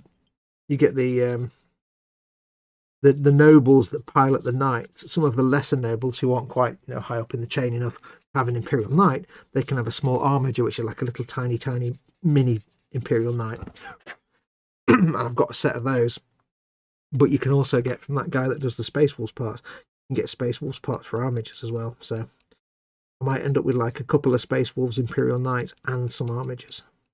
have a full Imperial Knight maniple going on, but all with, they're great because like the feet, rather than being like 4 toes, it's like proper dog paws. They've got 3 big toes like that in a proper dog paw shape, and the armor just look adorable with like wolf heads and stuff. So yeah, I'm gonna need to get some of those at some point.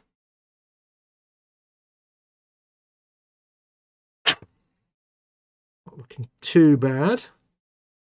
Again, I've got to keep in mind that that will be covered by shades and dirt and grime, so it might hide some of the sins of those mould lines, or that seam line even. That's a piston, so that's going to get covered up a little bit. Smooth it slightly. Raging Modeler says, it starts with a Knight, then a Warhound Titan, then a Reaver, then a Warlord Titan. Yes. Yes, Virginia, there is a Santa Claus. What? Facepalm. I have no idea what you're talking about. Is this because I said Christmas Miracle or Christmas on 34th? I don't know. Miracle on 34th Street. Raging Modeler says, do you have a Warlord Titan? Asks Paul to Raging Modeler, who says, no, he wants a squig off though. Yeah, Raging Modeler likes his orcs. Yes, the Imperial Knights. Okay, you've got armigers, which are about this tall. Then you have Imperial Knights, these guys, which are about this tall. About a foot tall, this when it's finished. And that's what you get from Games Workshop in plastic. That's what eModels would stock. You can go bigger. Forge World is Games Workshop's sister company. There's 2 parts to Games Workshop. There's Games Workshop that do the plastic crack like these, and that's the majority of business. But there's a company called Forge World who's a part of Games Workshop, and they purely deal in resin, and they do like smaller run niche interest stuff. And they do the Titans. So you have like the Warhound Titan, which is about twice the height of one of these, and it's all massive chunks of resin. And that's like 1,500 quid. You buy it in bits. You buy different parts of it. The Warhound Titans look fantastic. And then you get a Reaver Titan, which is bigger again. It's probably about, I don't know, maybe half as tall again as a Warhound, which is about 3 times the size of this. And then you get the Warlord Titan, which is about 3 foot tall. And it's all resin, and it's like several £1,000s. And if you played that in a match, yeah, you'd be playing a big, massive match with a lot of point count. Because they're like 1,000 points just to put one on the table. To be fair, you could probably fight an entire battle with just a Warlord Titan. You might win. You might win. But they are damn impressive. I'll never get one though, because I'm not a big fan of working with resin. And I've not got that kind of money anyway. But yeah, they're the kind of thing that they're all big chunks of resin, and when you build them, you don't just glue it all together. You have to build, like, you have to reinforce it all with metal strips and pins and stuff, because it wouldn't stay in one piece. It's proper hardcore model making, that. And resin is kind of beyond my area of comfort. I've got some resin stuff, some Forge World tanks that I need to build. They're kind of about as far as I want to go with resin. They're just blocks of resin I can cope with. Yeah, but like a Titan, no. It would not be a good day when I try and make a Titan. That'd be like, oh no, it's gonna, no. For example, on this Imperial Knight, you see how this Imperial Knight's got a slappy hand like that. On a Warlord Titan, the slappy hand is about the size of a hand. That's how big a Warlord Titan actually is. Wow, they cost like thousands of pounds. The slappy hand on that is about the size of your hand. They are insane. They're amazing to look at. They're beautiful to look at. But dear Lord, you have to have the skills for that. You've got to have the model making chops for that.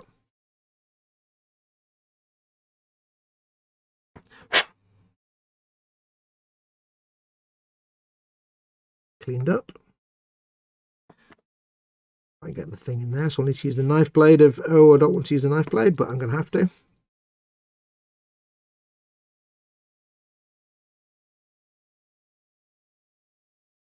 Just clean that out.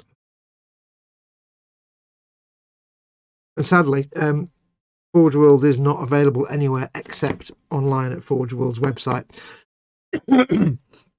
or in the one single Forge World store in Warhammer World in Nottingham. You can never buy Forge World from a retailer. They don't sell them to retail at all. So sadly, it's not something that eModels can ever stock, because retailers can't stock Forge World. It's just, you don't. Either online on their website or in their store, in their one single store, and that's it. That's all your options.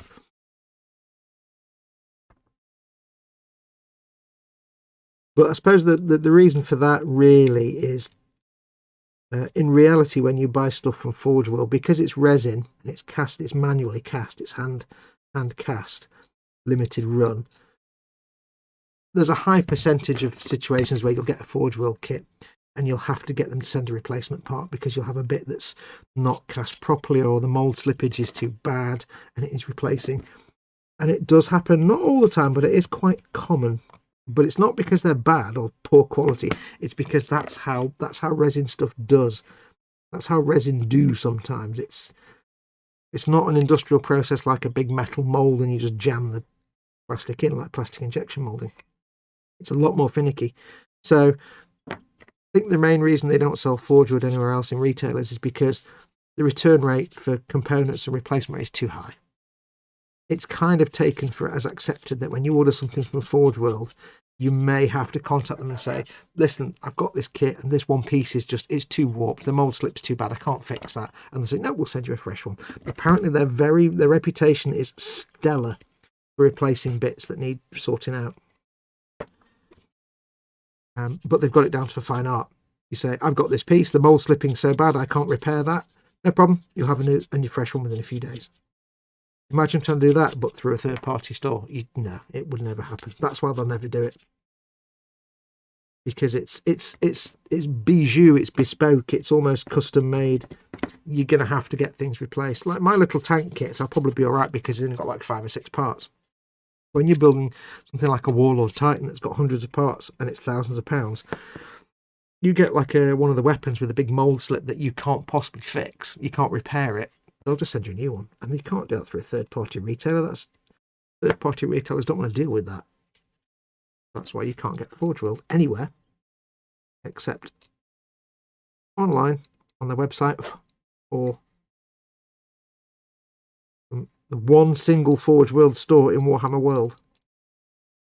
And let me warn you, if you ever go to Warhammer World, the first door you go through into Warhammer World is the store, before you've been anywhere else, and then just right next to that is the Forge World store.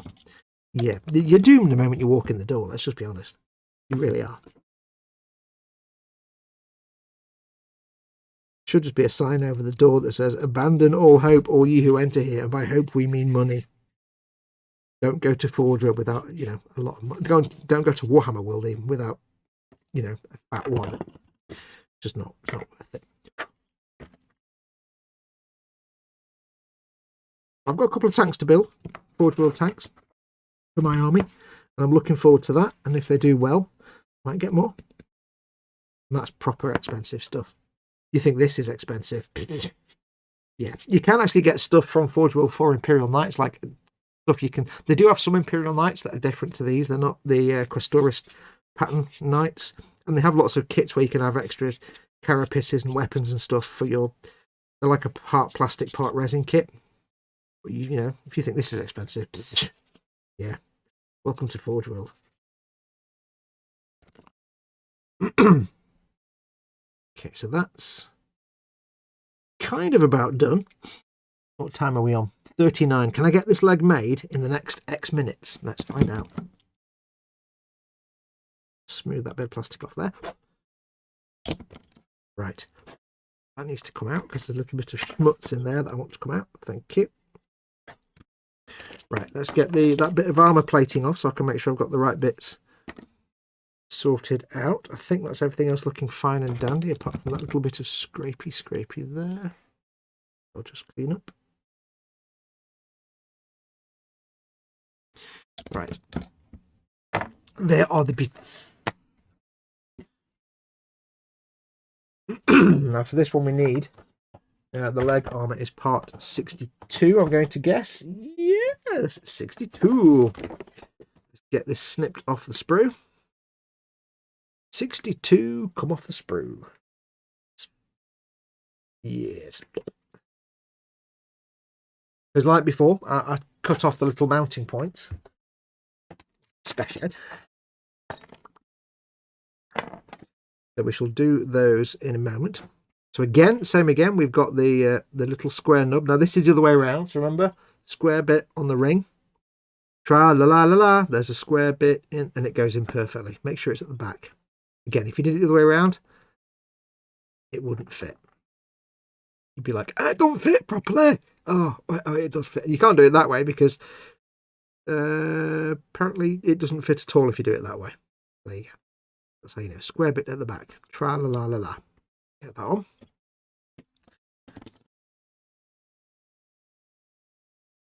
If you haven't tried these extra things though, I can't recommend them enough. It's a whole different way of gluing stuff together.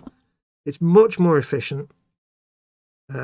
It's a much more aggressive bond because it's a welding cement that literally melts the plastic together. You have two pieces of plastic, you put some cement in the gap, the plastic melts, and now you don't have two pieces of plastic stuck together, you have one piece of plastic. The best grip you're going to get. People think that super glue is the best grip in the world. Super glue is terrible. Super glue is awful. Super glue has the grip of a 1-month-old baby. It's just drivel. Super glue may grip really well, but you knock it and it'll shatter. Also, it's messy and a pain in the bum to deal with. So we can get the foot on. Let's get the foot on.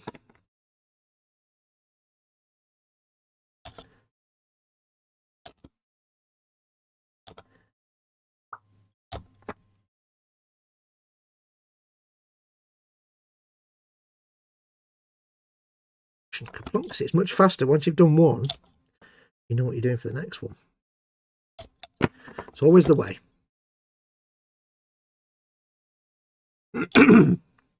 Now, of all this Imperial Knight kit, oddly enough, the bit I'm looking forward to the most is not actually painting the Imperial Knight. It's actually painting Sir Hector Cerberin, the pilot.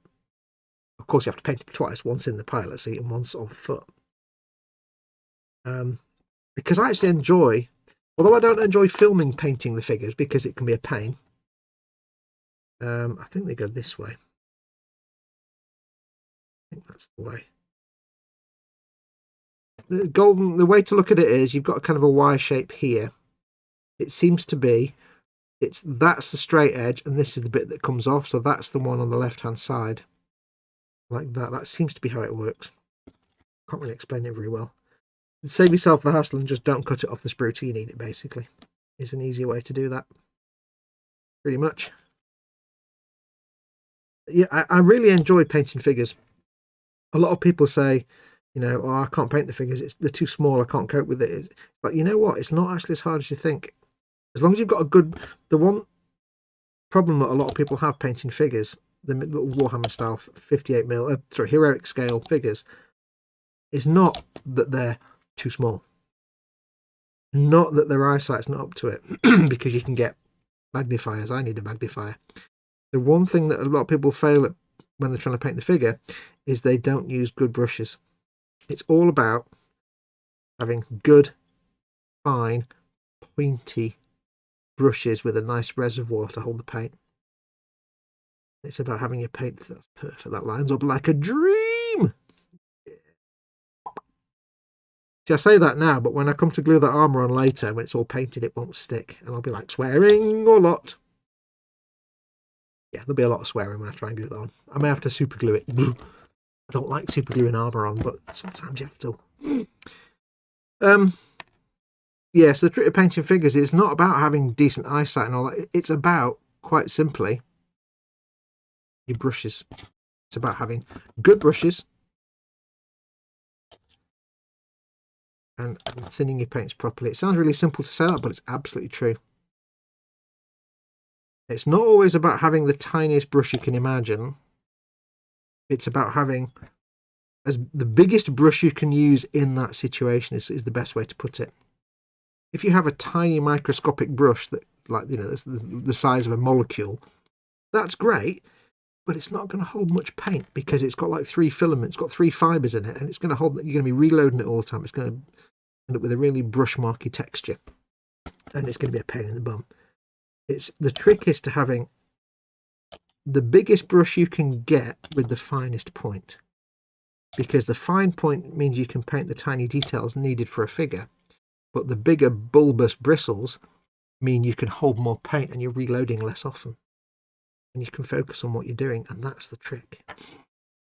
But like I say, I've got to paint the figures for this build. I'm going to hope that I can somehow film that process.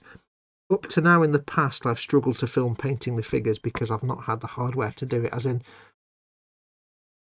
I've had the camera in such a way set up that all you would see is the back of my head or the back of my hand. I've made some changes to the way I do things that might mean I can possibly do figures now. I'm hoping anyway. I'm hoping. I think that's lined up. Need to line up the peg with the hole. With there being there sorted. So we have now 2 legs. I've just put 62 on that. So I know that's part number 62. 62. There we go. So I know that's piece number 62 now. Done. There we have, in the world's moment of slowest building, we have a nice set of gams, basically. A nice set of Imperial and Knigget gams, which will go like that. It's kind of like he's in a walking pose. It's kind of a bit of a gangly pose, I know, but I've not got the skills and abilities to reshape everything, basically, and redo the legs.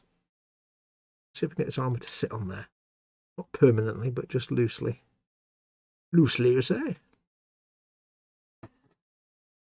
No, it's not going to sit on there. Never mind. So there you go. We have a set of gams. I shall have a quick look at chat. Not done bad then for 3 hours. That was terrible. I know, it takes me forever. There you go. Now, there's lots of armour that goes on those legs yet. That's just the bare bones, if you pardon the pun. Bare bones of the armour. Where are we up to? I'd love it if they released a Knight versus Stomper set, says Rager. Stomper's like the equivalent of an Imperial Knight. That would be awesome. I saw a video of a guy using Gorilla Glue, which expands to build his Titan and expanded through the gaps. Idiot. Yes, I know that was Midwinter Minis. And to his credit, was it Midwinter Minis? He said he'd never built one before, never built with resin, and then he used that Gorilla Glue and then made a right mess of it. Yeah, I have to say, it wouldn't take a lot of work to go on YouTube and research how to put all that stuff together. Yeah, no, I don't know what he did that. But he was learning, bless him. I wanted to kick him, says the Raging Modeler. Yes. It wouldn't be Midwinter Minis Titan build. Yeah, it was Midwinter Minis. He admitted his mistake. I mean, you've got to give him kudos that he showed it. But yeah, see, I'm using this glue that expands. Why use... I mean, you need to use a good... If you're building something as big as a Titan from resin, CA glue, super glue, isn't probably going to cut a lot of it. For some of the big, massive joints, you need to pin it and brace it, and you need to use good epoxy glues and stuff. And that's one of the things that puts me off them, because it's like too much faffing about. I'm not the builder. I just want to... Yeah. Bit of glue, plastic, done. I'm happy. Thank you very much.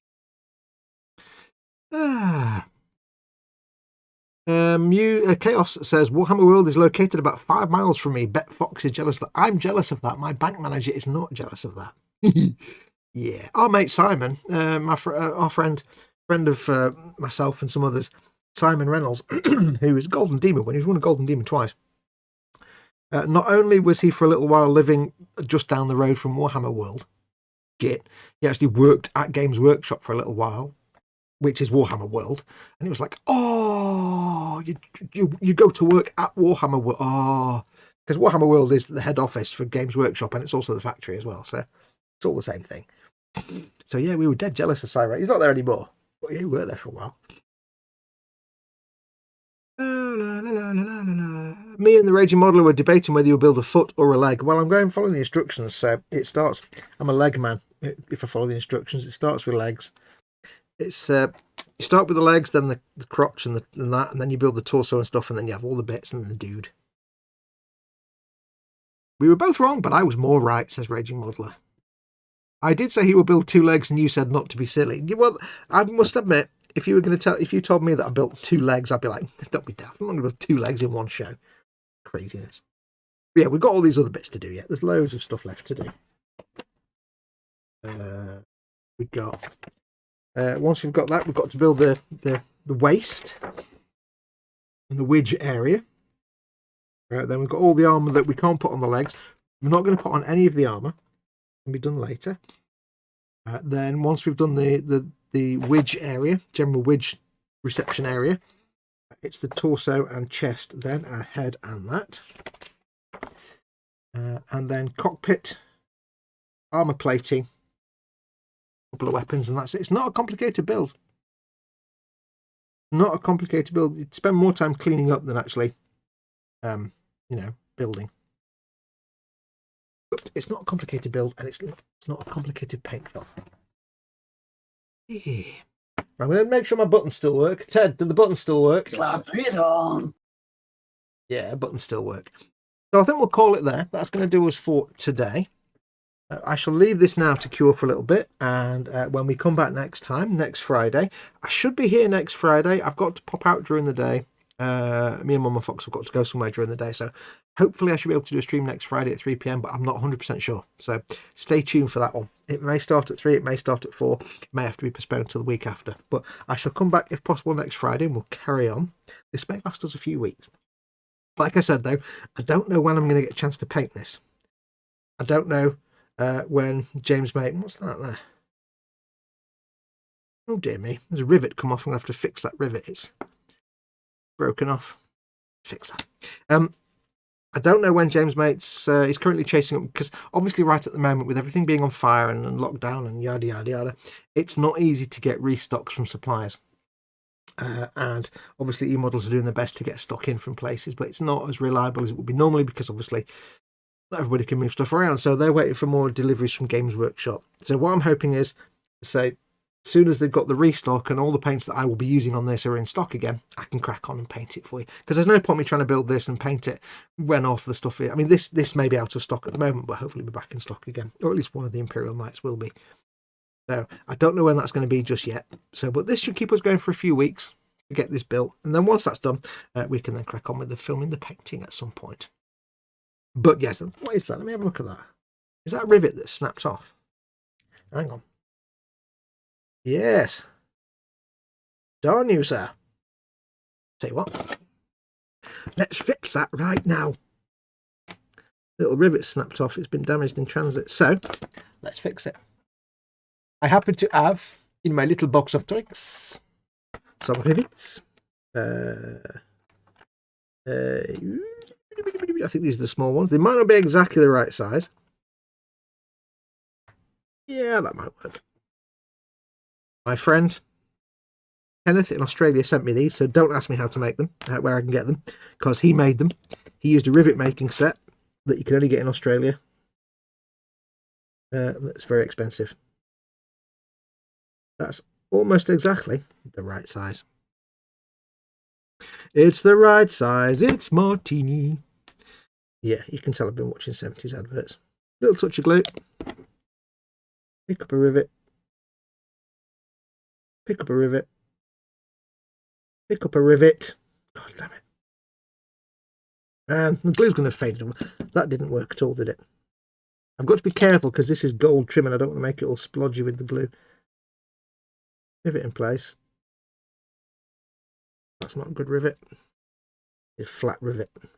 Whoa, flat rivet. Get off me life. Bam, a lamb.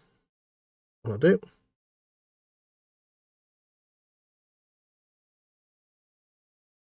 Rivet in place. Small enough to blend in.